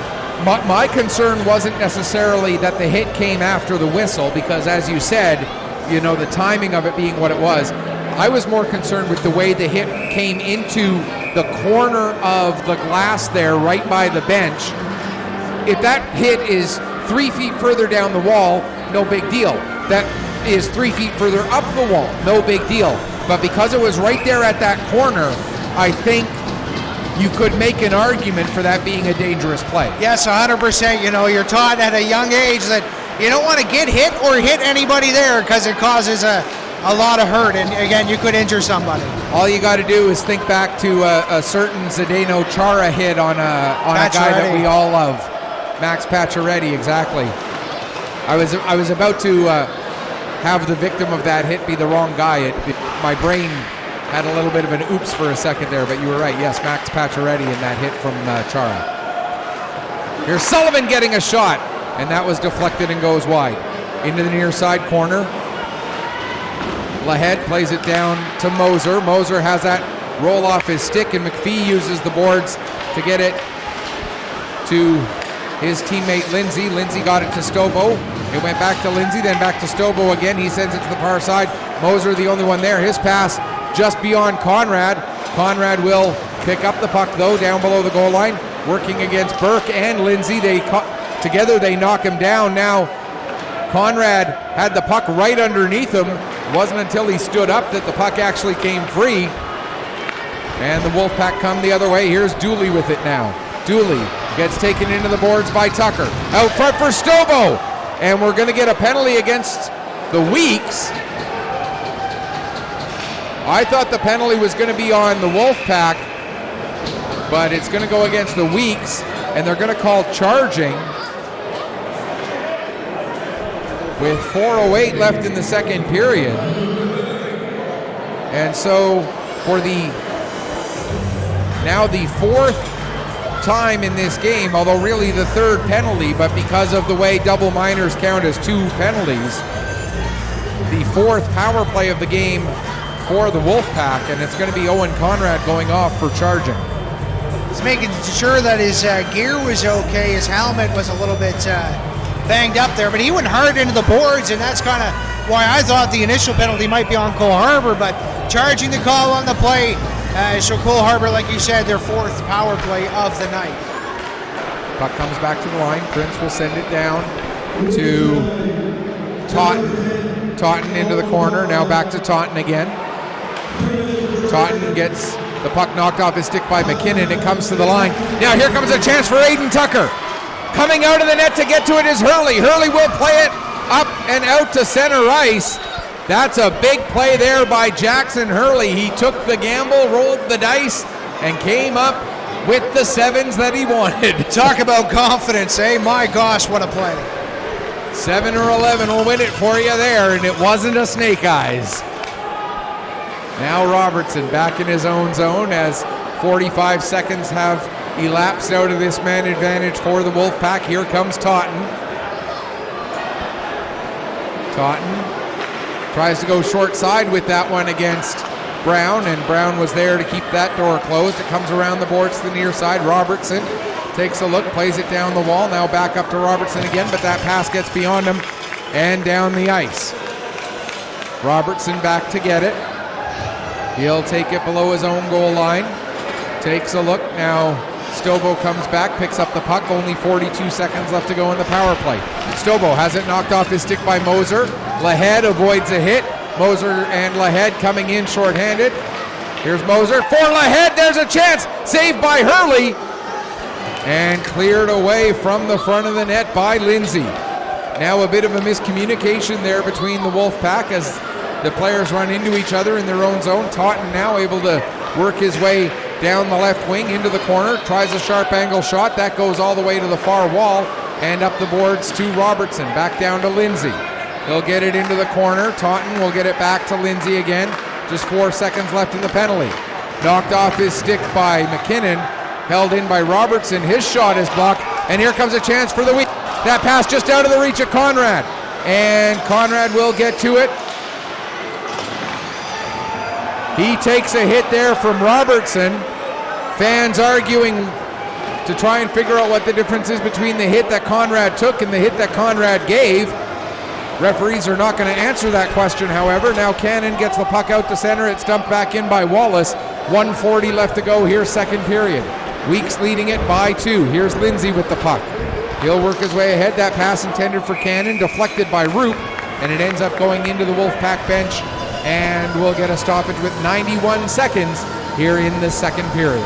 Yeah, some good defensive play there by Cole Harbour. You know, if you don't get called, then it's a great play. You know, if you do get called, well, that's another story, but we don't really have to go down that road now, do we? It was a great play. Conrad's in the corner. He's so good at making things happen in small spaces, and he tried to do it there, but the defense took him to the boards and took the puck away. A great turnover there by the Cole Harbour Pro Hockey Life Wolfpack. Here's Walsh with the puck. He can't get past Quinn. Quinn able to poke it over to Sullivan, who's got some space, gets it ahead to Roop. Roop plays it right back to Sullivan. Now it's picked up by McPhee at his own line. McPhee takes a look, gets it ahead. That'll go down the ice and be an icing with 1:06 left to go. We talked about the Wolfpack and their ties with the New Scotland Storm. I have to send one more shout out to the Storm as well. You were very, very nice to mention my 1000th game when we did our Crushers broadcast a couple days ago. The Storm were in that game. They didn't have to, but they took my copy of the game sheet. They all signed it, as did the Halifax Wolverines, which I thought was a really nice move on their part. Yes, I asked them to do it, but they didn't have to say yes.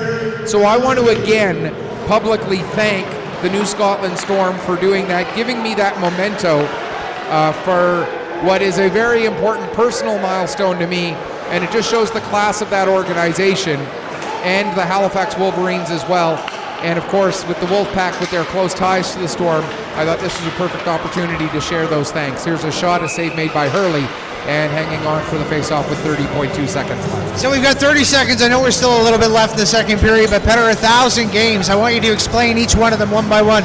Okay, so the first game was at the 2000 Alberta Junior B Provincial Championship Tournament. Oh my gosh.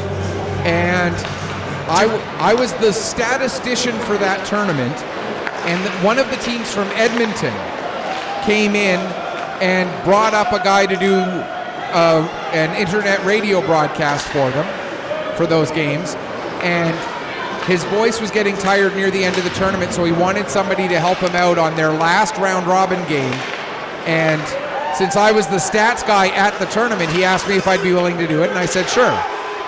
That was, and the goal will count! The goal will count! It's 5-2 as Aiden Tucker scores! My gosh, Tucker's got the thrill for dramatics, doesn't he? Are you joking? Double overtime goal to win over when they were taking on Halifax. And I don't know how much time you're going to put back on the clock, but it's not going to be a second. It was less than that. bounced on the rebound, didn't even care what time was left in the period, and we've got a 5-2 game going into the second intermission. The referee just indicated 0.5 of a second is going back up. That is unbelievable. This is, I remember, I don't think it was this year, I think it was last year. I had 2 games in the span of about 3 weeks where a goal was scored as the horn sounded and counted. And now it's happened again in this, they're putting, no. That is incorrect. It is not 5 seconds. It is 0.5 of a second, maybe. I don't know if you can put 0 point on that clock. That's a good question. I don't think you can. I think it only goes by seconds. That's a good point. They may not be able to put 0.5 back on, and so they might have to just say, okay, we're gonna leave it as it is then. Because, I mean, 0.5 of a second, nothing's gonna happen in those 0.5 of a second anyway, right? You can't get the puck, unless you left it completely wide open and let a guy shoot from center ice. And even then, I don't know if half a second is enough time. For the goal, though, I mean, my gosh, Aiden Tucker, he's got his 5th goal of the playoffs.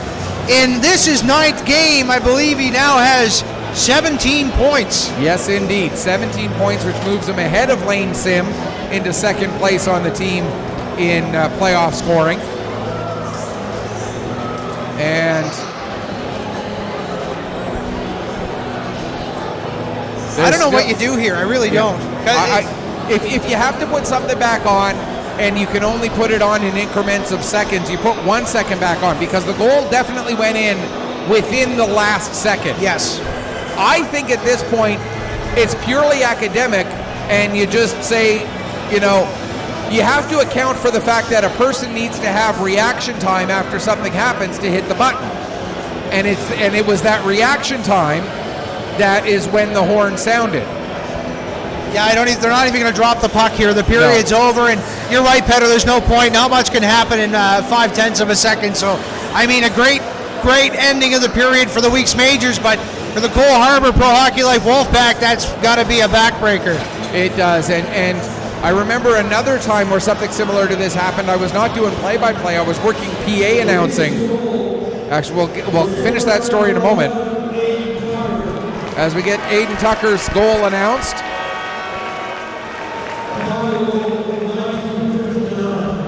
And they're calling it 1959.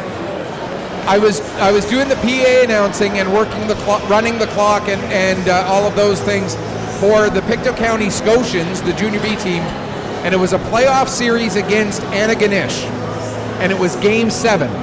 Oh my!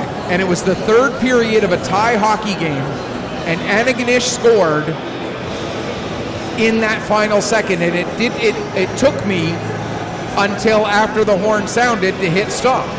So even though there would have been no chance for the Scotians to get that tying goal back, I felt terrible that my slow reaction time, even though it was, you know, as quick as a human could do it, right?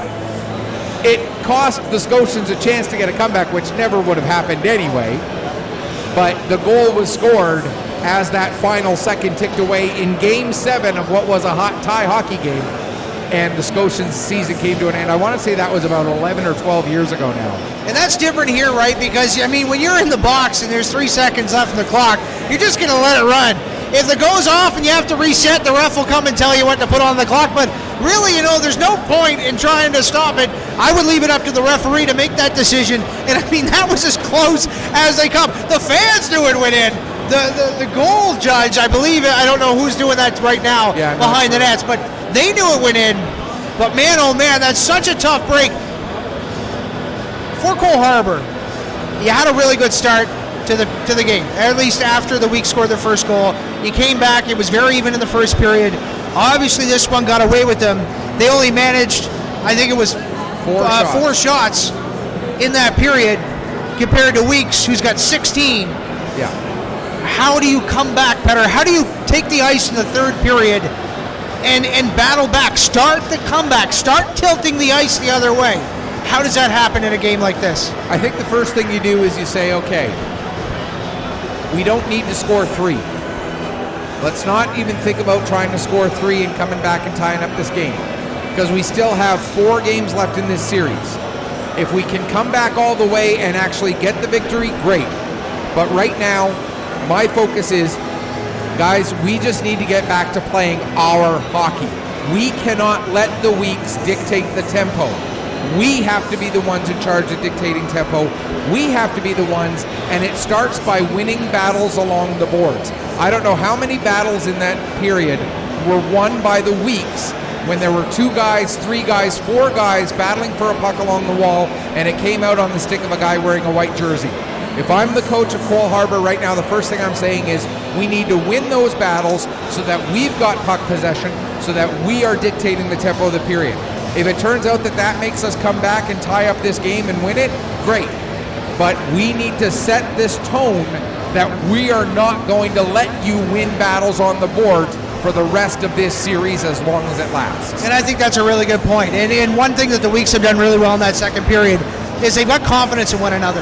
And we saw Aiden Tucker, before he scored that dramatic goal in the dying seconds of the second, there was a play where he was standing at the side of the net. And that's all he did. He stood at the side of the net.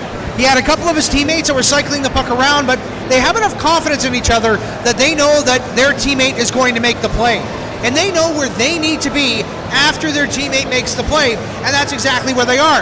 And you see it time and time again where they're winning the one-on-one battles, they're creating that loose puck, they're creating that odd man opportunity deep in their own end, and you see players like Ben Wallace, Sim, Lane LaHead, they're all going to hop all over those opportunities. You have to stop losing the one-on-one battles, and that starts with work along the boards, like you mentioned.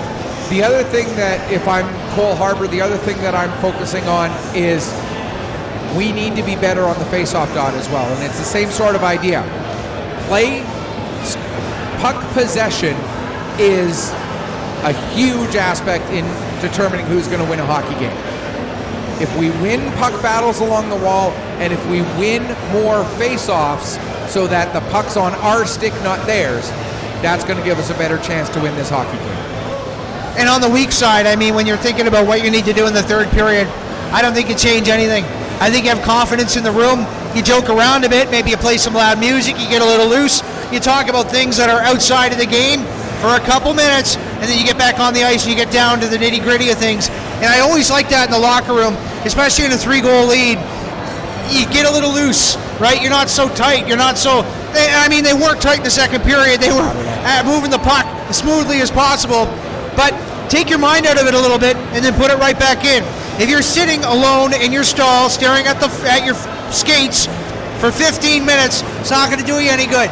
Understand the position you're in, know the game you play, have the game plan in the back of your head, focus on it. When you take the ice in the third period, play the same way you did, and I think it's all gravy. Yeah, I think at this point the Weeks don't need to do anything adjustment-wise. It's up to Cole Harbour to make the adjustments, and then as those adjustments happen by Cole Harbour, Kyle McLennan, his job is going to be, okay, they've now adjusted to what we've been doing successfully. Now we have to adjust to continue to be successful. But right now, if it ain't broke, don't fix it. And for the Weeks, it ain't broke. No, definitely a good period. The officiating as well, I believe, has been really good this period. The whole game, and that's the thing when you have consistent officiating throughout the entire series, game, playoff. Of course, the officials are going to sub in and out depending on where the game's played, depending on who's available. But if you show your consistent presence at the start of the game and you follow that through, I believe that is not only beneficial to the players, it's also beneficial to the coaching staff. They can read the situations, they can tell their players to do what they need to do, and it seems like that so far has been consistent as well. So hats off to the officials and the officiating team. Absolutely, and it's unfortunate that 99% of the time when we talk about the officials, it's because they did something we don't like. It's true. It's so rare for us to actually point out, and not just us. I'm talking all broadcasters at every level, from whether you're broadcasting by yourself because it's your kid's game and you're putting it on YouTube, or whether you're Chris Cuthbert or Gord Miller or one of those guys. The only times any of us, anywhere in that entire spectrum, end up talking about the officials is because they did something we didn't like. They didn't call something we thought they should, or they called something we thought they shouldn't. I wish we did more of that was a great call. That was a good non-call. I try to do it. You try to do it, I know. But we forget about it sometimes. There are 3 teams out there on the ice, and it takes all 3 teams to make a game enjoyable for the fans. And so the 3rd team that's out there tonight, they're doing a great job. Hats off to them. Yeah, 100%. And that goes the same for Billy in the booth there. Oh, yeah. Well, as the off-ice official, I count him as part of that team. If you're following along with the Weeks Crushers and you want an update on the Mariners and Pictou County Weeks Junior A Crushers Junior A game, Game 3 is down in Yarmouth tonight. The Mariners lead 2-0. It was tied at 2, but the Yarmouth Mariners took a 3-2 lead. There's no goal on the board just yet, but the score has changed, so the Mariners look like they're taking a 1-goal lead into the 3rd period down in Yarmouth, and that team is, my gosh, are they ever good. Riley Main gets the goal. That's his hat-trick goal tonight. He's got 3. The goal scorers for the Crushers, Riley Seymour and Nick Marr. I feel like it's our fault. We talked so much about Riley Main and how much we liked Riley Main. Riley, why are you doing this to us, bud? We were nice to you. Actually, we got a message from Riley's dad. I don't know, did we mention it on? I believe so on the broadcast yesterday. Yeah. Yes. I couldn't remember if I was still with you at that point, if it was during the game or if I didn't see it until afterwards. But yeah, Riley Main's dad, after we said all those nice things about him on the broadcast, just thanked us on Twitter. And then he goes down and gets a hat trick. What a guy. I'm grateful. No, and like I've said a number of times, this Yarmouth Mariners team, there's only one team in the Maritime Hockey League that can beat the Yarmouth Mariners right now, and that's the Yarmouth Mariners. That's the beauty about these games too. Like, of course, we were touching a little bit on Junior A because that is, like you said, the sibling team to these week's majors, and a lot of these players are going to be graduated to the Junior A team, and some already have. You see Bryant Cameron, who's backing up. He played his first game earlier on this season against the Truro Bearcats, and when he went into the net for the first time, the crowd erupted despite the fact that the Crushers were losing by 4 or 5 goals at that point. And this is why that community hockey is so great. Everyone knew Bryant because they watched him at the under-18s, and then on a Thursday night in Pictou County. It was a Sunday night. A Sunday night? Because how do you remember that? I remember that only because it was the Sunday night at the end of the NSU18MHL showcase weekend. Oh, you're right. And he played in the week's game earlier that day and got a shutout. And that was like a 1 o'clock game or something. Finished the shutout and then came back and was just dressed as the backup. Wasn't going to be playing, just was dressed as the backup because of either an injury or a call-up. I can't remember which.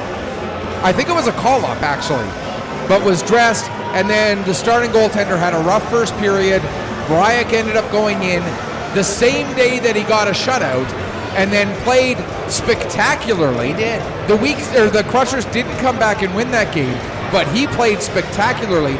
You want to look at other guys. Lane Lahead has played a few games for the Crushers this year.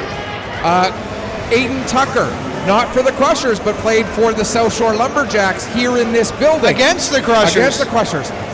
Clint McLaughlin also played against the Crushers for the South Shore Lumberjacks. Don McKenzie had a game too, if I'm not mistaken. Yes, yep. I believe he played one as well. So these guys, some of these guys already know where they're going to be playing Junior A next year. Some of these guys might be playing Junior A next year but haven't been drafted yet because they're draft eligible. Some of these guys might be playing in the Q next year, or one of them in particular might be playing in the O next year, not mentioning any Lane Sims. I mean, it's a family tradition. Yeah. It's a family. I saw Landon there the other day, and he was watching the Halifax McDonald's game and commenting about his brother on the YouTube chat page there. That was really fun to watch. Yeah, and I know we've said it before, but it's worth saying again. Congratulations to Landon on being drafted to the NHL.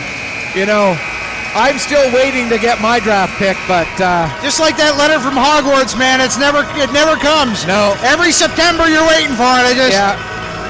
Unfortunately. You're still a free agent, though, so any team could reach out to you. That's right, yeah. Any scouts listening? Michael Petter, what do you play, right defense?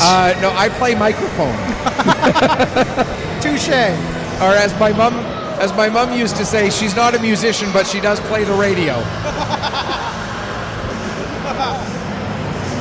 I like that. That's funny. I like that. And then her son ended up working in the radio for a while, so, go figure. All right, 5-2 with 20 minutes left on the clock. And Alex, one of my favorite things to say is the first 5 minutes of the third period, maybe the most important 5-minute section of any hockey game. That is, again, the case here tonight. For Cole Harbour, if they can start this period strong, build some momentum, it may not end up impacting tonight, but it will definitely impact tomorrow night.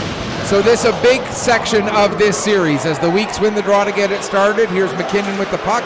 He'll play it over to the far side for Conrad. Looks ahead, that pass gets deflected, and now here is Trione Willis trying to get the pass across. That doesn't get through. McPhee gets a shot towards the net. Conrad able to deflect it down into the corner, then plays it up the boards. Stobo with the shot, and the save made by Brown, and he'll hang on with just 24 seconds gone here in the third period. That's a great start for Cole Harbour. You get zone time immediately. You push the play down the ice off the face-off and get a quick shot, something you didn't manage to do at all in the second period. And if you press this play every 24 seconds, you're going to create more opportunities and get your chances to come back and tie this one up. There's another shot with the deflection, and Colby Brown able to make the save. You got to get Brown moving a little bit more, though. Brown is able to see the pucks coming in. You need a little bit more traffic in front of Colby Brown. Somehow you got to get through all those white jerseys that are protecting him to get into his face a little bit, and therein lies the challenge. Burke in to take the draw against Sim. Sim wins it down into the corner for McKenzie. It's played around to the near side wall. Trione Willis will get to it, play it down behind the net. Goes all the way around to the far side. As I just noticed now that...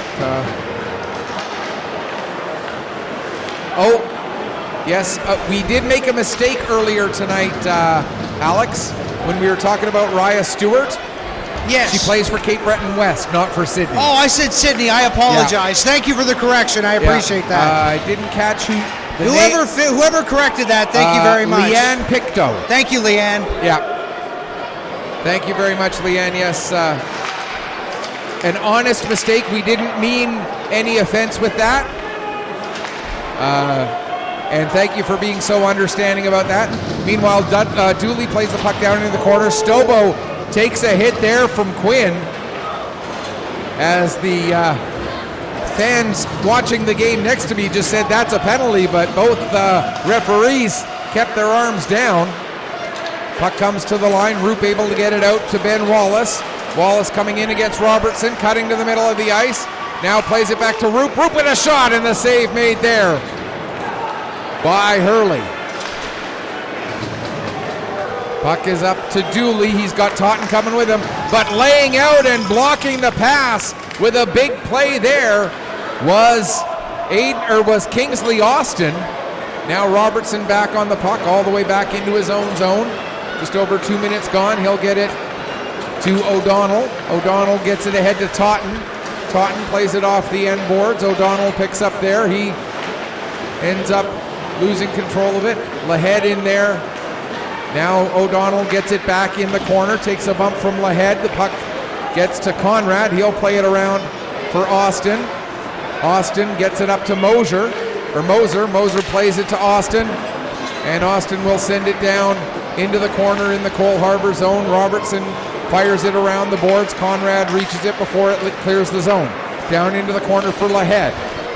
Back up to Conrad. Near side Austin. Austin steps in, gets a shot. Hurley makes the save. Puck comes back to the wall. Austin able to keep it away from Cannon. Now down into the corner for McLaughlin. Looking to go back door to Lahead. But that's deflected away by Lindsay.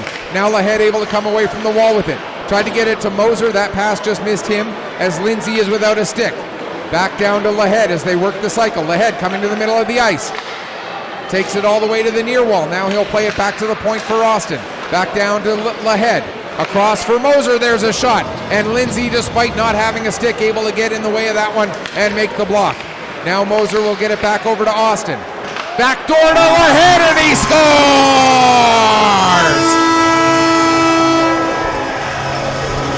Put that pass into the right lane because Lahead scored again. It's now 6-2. Yes, indeedy. Lane Lahead is continuing his absolute tear across this playoff series. The playoffs in general. He came into tonight with 23 points and 4 goals. That's it, 4 goals. Now he's up to 6. And I believe he's got 26 points now. 27. He got 3 points so far tonight. Amazing. And this his 9th playoff game. He's averaging 3 points per game in the playoffs, where play is usually tighter and points are usually harder to come by. He is averaging 3 points a game. Lane Lahead is on a different planet from the rest of us right now, as we're going to get a penalty for head contact, and it's going to go against Mac Wallace. And again, if you are the Weeks, the one area that you are concerned about from this game is that you have now taken 10 minutes in penalties, and Cole Harbour has taken 0. That's the one stat that I would look at if I was Kyle McLennan and go, this is one area we need to improve. And a lot of those penalties, they haven't been, you talk about spearing, head contact, charging, slashing. All of those penalties are things that you can avoid with just a little bit of discipline. Watch your stick. But you're right. If the majors are going to work on anything, it's their discipline. Especially if they do win this series, go on to Atlantics, go on, and if they win Atlantics and go on to the TELUS Cup, and you are playing the best teams in the country, you cannot afford to give those teams any room at all to have a bunch of power plays. I think about a team like right now in Alberta, the St. Albert Raiders are incredible. They are on such a run right now in Alberta. Or I look at a team like the Winnipeg Bruins and the run that they're having through the Manitoba playoffs. If one of those teams ends up at the TELUS Cup and you give them 5 power play opportunities like you've given the Cole Harbour Pro Hockey Life Wolfpack tonight, they will make you pay for it. The Weeks have been lucky tonight that the Cole Harbour power play has struggled a bit, but if they're going to get to that next level and they're going to win at that next level, that's one thing that they do have to fix. 1:03 left to go in this penalty. And the thing is, we're not saying anything that Kyle McLennan doesn't already know. We're not saying anything that anybody on that bench doesn't already know. And we're not trying to profess that we have the answers either. We are not nearly smart enough to know how to stop it. We just know it needs to somehow be stopped. Exactly. Manis able to bat that puck around, although if your penalty kill continues to be this good, I suppose you can keep getting away with it. Here's Cannon getting the puck ahead for O'Donnell. He doesn't take the pass cleanly though, and McKenzie able to get it back out to center again. Just 25 seconds left in the man advantage, and the Wolfpack really haven't had offensive zone possession time yet on this particular power play. McKenzie gets the puck again, takes it behind his own net, and down it goes out to center. Robertson to Manders. His pass across misses Cannon. O'Donnell will pick up. He'll play it back to Robertson, and that will do it for the man advantage here. We're back to 5-on-5, and no shots on goal in that power play. And like I said, not really any offensive zone possession time to speak of. Now here's Manis. He's got Wallace ahead. The pass does get to Wallace. He gets just enough of the puck to negate the icing, but doesn't get possession. And now the Wolfpack back in their own zone. Under 14 minutes left to go in what is now a 4-goal hockey game in favor of the Weeks Majors. Puck goes to the far wall. Dooley will pick up there. Gets the pass out to center, but it's intercepted by Sullivan. He'll play it back to the line. Quinn ahead. Ben Wallace gets a piece of that puck, and it goes down into the Wolfpack zone. Brought all the way below the goal line by Lindsay. He'll work his way forward. Gets it up to Emmanuel. Emmanuel taken into the boards with a good hit by Sullivan. Lindsay able to pick up the puck, but then his pass was knocked down off the leg of Quinn. Over to the far side, Welsh takes a hit from Quinn. Quinn will get it ahead to Ben Wallace, who plays it back to Sullivan. Sullivan for Sim, and Sim will send it down the ice. Back to get it is Lindsay. He runs into Ben Wallace, but gets the puck over to Welsh. Welsh not able to clear the zone as Roop knocks it down. Now Lindsay gets it back for McPhee, whose pass intended for Trione Willis gets intercepted, and here's Quinn working all the way down into the corner. Lindsay bumps Quinn off the puck, but Quinn able to win it back. And we talked about those battles along the boards. This time the Wolfpack get the puck out from one. Here's Trione Willis coming in, gets it across for Emmanuel, but what a save by Colby Brown. Sometimes it doesn't matter how well you win the battle if you get down the ice and the other goaltender makes a save like that. Yeah, exactly. That was a great save by Brown, but you hit the nail on the head. That's exactly what Cole Harbour needs to do. It was playbook. They win the battle in the corner, they come up the ice with an odd man rush, and Brown stretched out and made an incredible save. Otherwise, that's another docket on the score sheet, and now you're ahead by 3, but unfortunately, Brown was there to stop it for the Wolfpack. And the Weeks maintain their 4-goal lead. Now with the puck, Rivera, he loses it at the blue line as Austin is there. Ahead for Sears. Sears will dump it in. Hurley settles it at the side of the net. Prince gets to it, but loses it to Williams as the Weeks win another battle on the boards. Back to the line for Austin. Over to Conrad. Conrad shot blocked by Cannon. The puck comes right back to Conrad. Now he'll skate it down. Come back to the middle of the ice. Can't get a shot away. It comes to Austin. There's another shot and a save made by Hurley. And we see the Weeks win a battle, get a scoring chance out of it. That the 3 feet from the boards all the way around the ice in this series right now seems to be the most important set of ice out there, and the Weeks are dominating it. Yeah, and in that particular play, Conrad was moving his feet and the defensemen weren't, and that's why he was able to walk around the 2 players and create a nice scoring opportunity. He's been like that all game, whether he's been making plays, creating space in the corners, or walking in from the point better. It's all about finding the open man, and it's easy to do when the defense just aren't moving their feet. Puck comes back to Mac Wallace off of the draw. He has it knocked away from him, and now out comes Burke. He's got coming up with him, gets the pass over to Dooley. Dooley tries to make a pass across, but Sears gets his stick in the passing lane. It goes up into the air, comes down. Now Dooley with it behind the net. He'll play it around to Burke at the far wall. Back to the line for Prince. Prince with the shot, but able to see that one all the way in and make the save is Colby Brown with 11:22 left to go here in the third period. Brown with 17 saves on 19 shots so far tonight. 12 shots that he's faced were in the first period, 7 since then. It's hard for a goaltender, Ray, to have that long of a space without at least getting warm under that gear, because it can get mighty cold when you're standing there. Weeks are able to get the puck back out to center. Maniff will dump it down the ice. Out of his net to play it is Hurley. He'll get it to the near side wall. Comes all the way up. Stobo was able to get it out. Now Stobo trying to get through the check of McLaughlin, but his pass is almost intercepted. Then Stobo gets a shot away, but it ends up going wide. Puck comes to the middle of the ice. McKinnon will take it back behind his own net. Has a little bit of room to start working his way ahead. Across the far side for Manis. It's deflected down into the Cole Harbour zone. Lahead will get to it in the corner. Takes it behind the net. Comes out the near side. Back to Manis at the line. That shot deflected and ends up going into the end boards. Now played around to the far side for Dooley.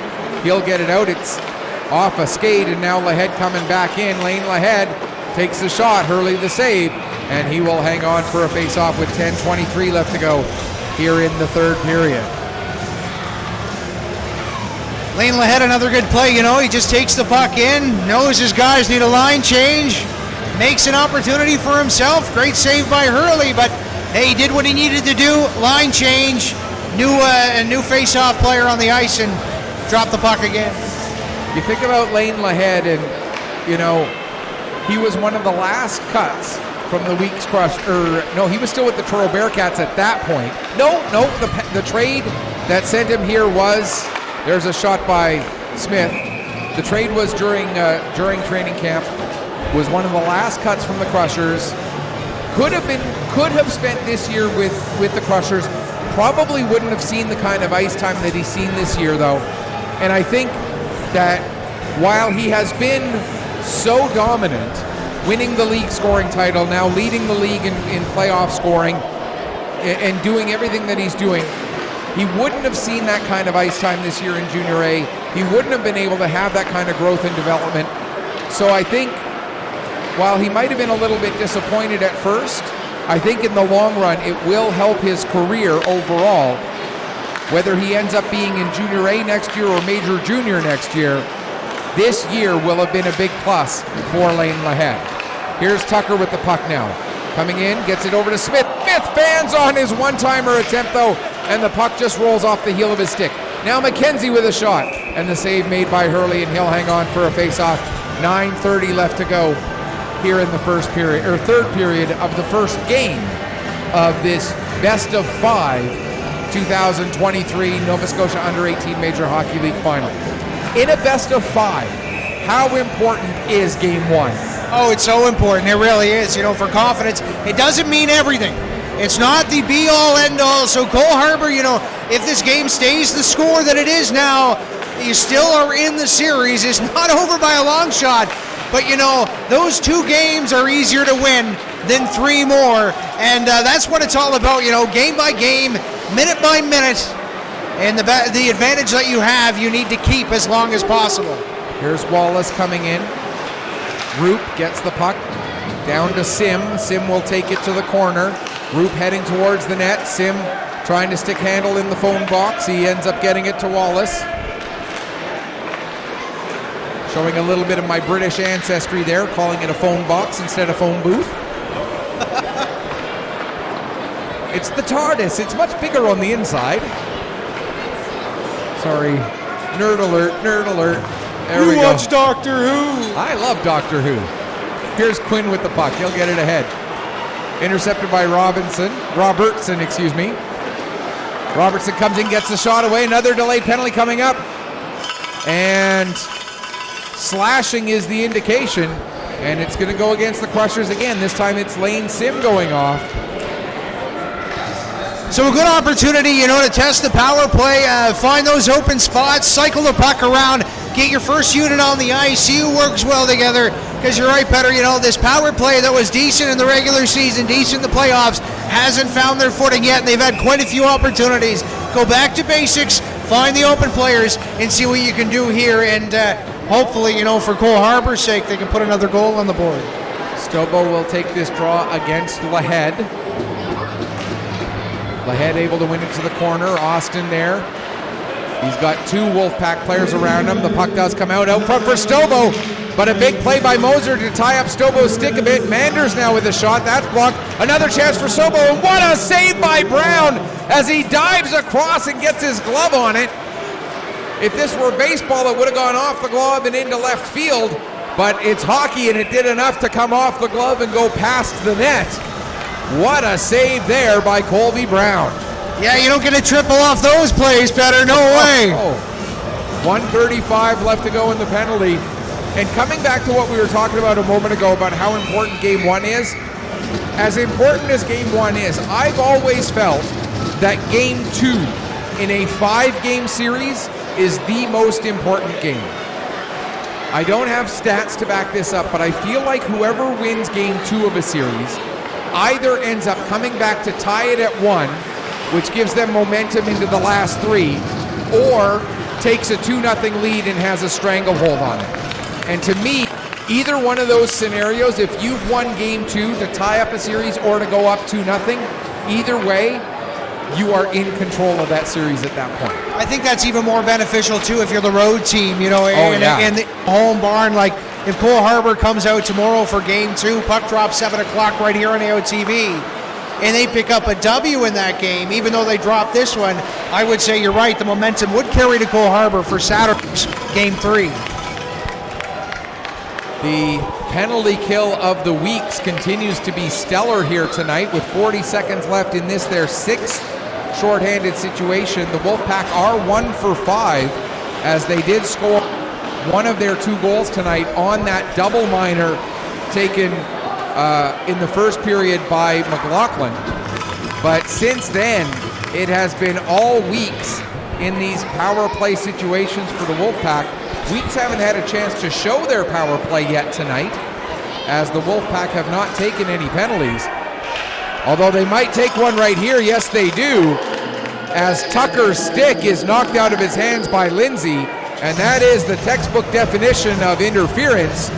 So we'll play 6 seconds of 4-on-4, and then the Weeks will finally get their first power play of the night. Their power play,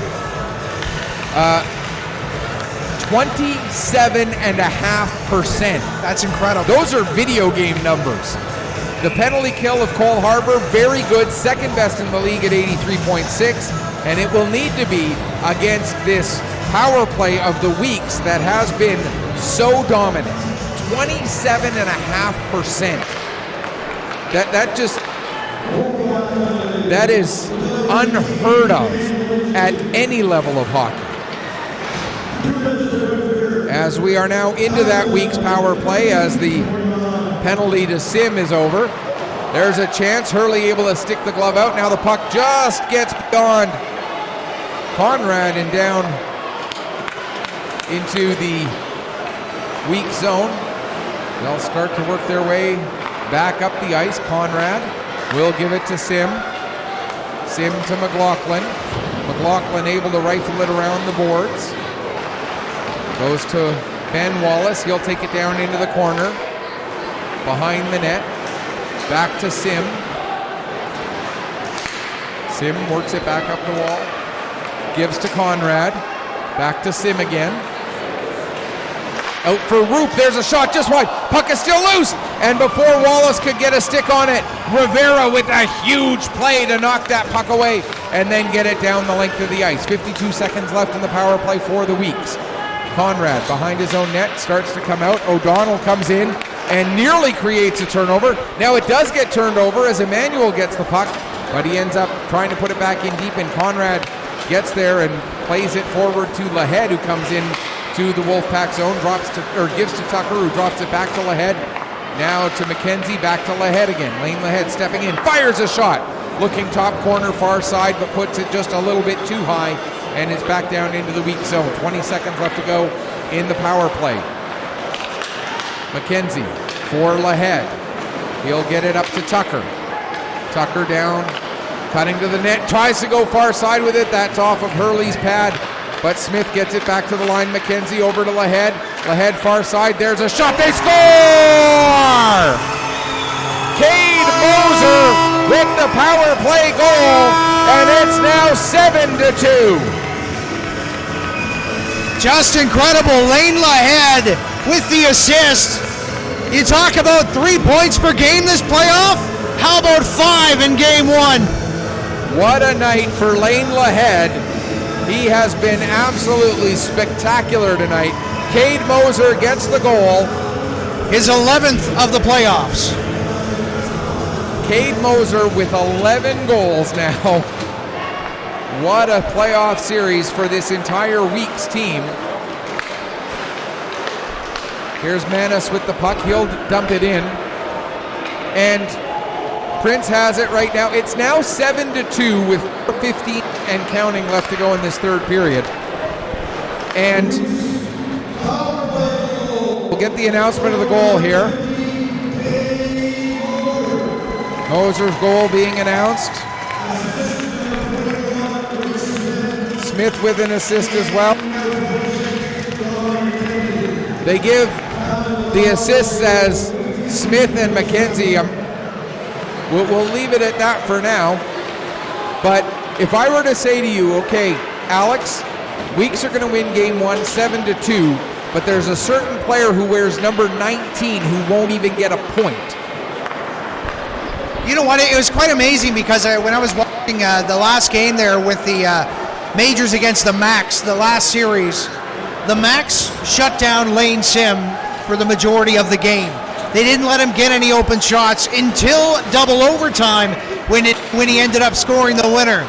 Lane's a good hockey player, and maybe A double coverage is the reason why a lot of his teammates are open, and that's just part of who he is and how he plays the game. And same with Lane Lahet. You can bet he's going to get the double treatment in game 2, which will just leave his teammates wide open for an opportunity to score. But this week's Majors team, Petter, they're so good in so many different levels. Every single player does their job and does it well, and it's quite impressive to see tonight kicking off the championship with a big win. Absolutely, and if you had told me a 7-2 win, I'm thinking, okay, Lahed gets 3 or 4 points, Sim gets 3 or 4 points, you know, all the usual suspects. And for the most part, it has been some of those usual suspects.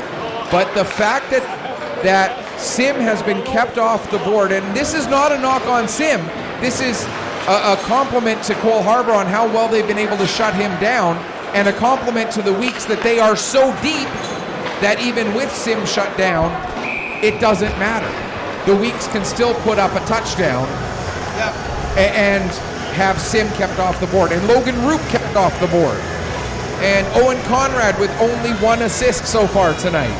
Like, you look at Ben Wallace with only 1 point tonight. You know, it's remarkable to me the depth of the scoring that this week's team has right now. Down to the final 2 minutes of game number 1. The Weeks will take a 1-0 lead in this series, I think it's safe to say. Although they pull Hurley for an extra attacker. Penalty. Oh, for a penalty coming up. Okay, sorry. I was going to say. No, it's okay. You're pulling your goalie when you're down by 5. Hey, well, you know, why not? Head contact penalty right in front of the bench here for the Cole Harbour Wolfpack, so they'll be going on one final power play here to end this. It'll be a head contact against Roop. And like I said, I've said a few times now, and they're going to discuss what type of a penalty this is. Right now it's a 4, but are they talking about maybe changing this? And if so, what kind of an impact would that have on this series if they change this to something beyond just a 4 for head contact? And if it does stay a 4, that means the penalty minutes tonight are 16-2. And I don't want to keep belaboring this point because the Weeks, the number 16 is significant again because the Weeks are out shooting the Wolfpack by 16. They have 16 more shots than the Wolfpack have. And now we're going to get a conversation over at the Wolfpack bench. Trying to read lips, it's a lot harder than it looks, especially when they got the visor. Yeah. But it looks like it.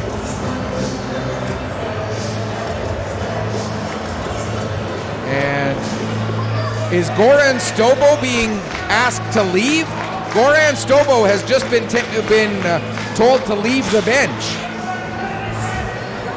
So maybe something else got called here, and now Emmanuel is going to go over. So we'll see what all comes out of this. Yeah, this is one of those situations where we have to wait for Billy to make the call to really understand, you know, unless the referee's going to make a gesture, and he's not. All of this coming with 1:43 left to go in the game, and depending on what they're calling on Goran Stobo, that could have a big impact on this series too. We were concerned that maybe they were going to change what was getting called on Root. So now it looks like it's going to be a 2-minute power play instead of a 4-minute power play. Conrad's going to go over and serve the extra 2. So referee signaled 4-on-3. That doesn't seem right. No, it doesn't. Manos is on the ice as well right now. Both teams have 4 players. But it does look like Cole Harbour. There we go. Okay, so now 5-on-4, just like it should be for 1:43 left to go.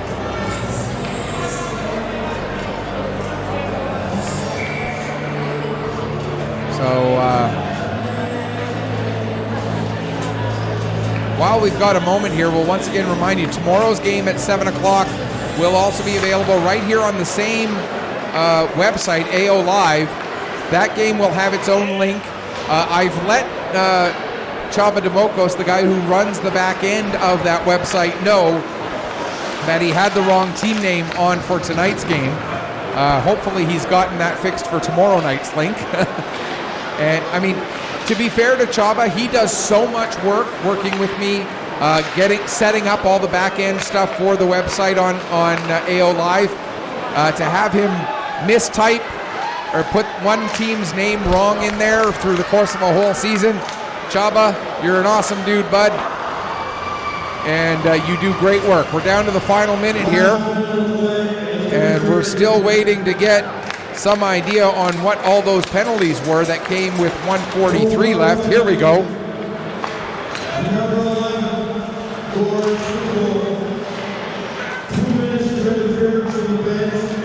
Oh.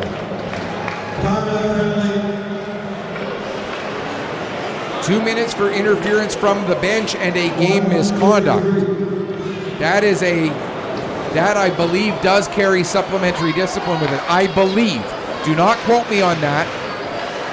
But I believe that will carry supplementary discipline with it. We'll have to wait and see tomorrow. And just to clarify, a penalty like that would be the player interfering during the play from the bench. Yes. So he reached off of the bench and got involved in the play while it was happening. There's a big hit by Manis on Cannon away from the puck. Manis gets away with that one. And while the Weeks win, this series has got some emotion in it. It's going to be interesting. Final score, Weeks come away with a big 7-2 victory in game number 1. Game 2 will be tomorrow night. Alex, before we sign off, some quick final thoughts. This is going to be a really good series. It really is. Cole Harbour's got their feet under them now. We mentioned that maybe that week off might have had an impact on tonight. It seemed like the second period it did, with the Weeks heavily outshooting them. The game was great, fast-paced, better, exactly what you'd want in a finals. I'm really excited for tomorrow night, Saturday, Sunday, and then possibly Game 5 on Monday as well. How about you? What are your thoughts? I think the Weeks played about as good of a game as they can play. They did everything that you wanted them to do. They won battles along the boards. They did well in the face-off circle. They got shots from everywhere. They scored. They got scoring from different parts of the lineup. Dominic McKenzie, a defenseman, with 2 of the goals. They did, I mean, you can go up and down the list and check off just about every box. The one box that is not checked for me is 16 minutes in penalties is a little too much. Other than that, everything they did, check it off, absolutely perfect. I know we don't officially do 3 stars, but if we were going to do stars, I'd have to say Lane Lahead would be in there. I'd have to say Dominic McKenzie would be in there. If I were going to pick somebody from the Wolfpack to be in there, obviously you got to look at Burke, who scored both of their goals. How about you? Any other people that stood out for you in that game? I mean, if you want to pick one from each team, it was definitely Aiden Tucker for Weeks. You know, the fact that he killed penalties so wonderfully. You know, Aiden's one of those guys where it doesn't matter how many players are on his ice, he's going to get a shorthanded opportunity, right? He was a good player there. And I mean, for the Wolfpack, you want to talk about players that stood up in their own end. I'd have to give Ben Robertson the tip of the cap. He played great defense all the time.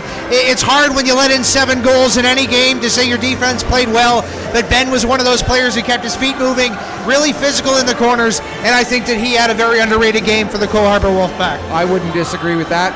So that's going to do it for us here tonight for Game 1. The Weeks with a 7-2 victory over the Wolfpack. Game 2 goes tomorrow. Until then, on behalf of the best cameraman / color commentator in the business, and the fact that he's the only one that I know of has no impact on the fact that he's the best. On behalf of Alex Theriault, this is Michael Pedersen. May your skates always be sharp, may your shots always hit the top shelf. Final score one last time. The Weeks take a 1-0 series lead with a 7-2 victory over the Wolfpack. Thanks so much for watching. We'll be back with you tomorrow.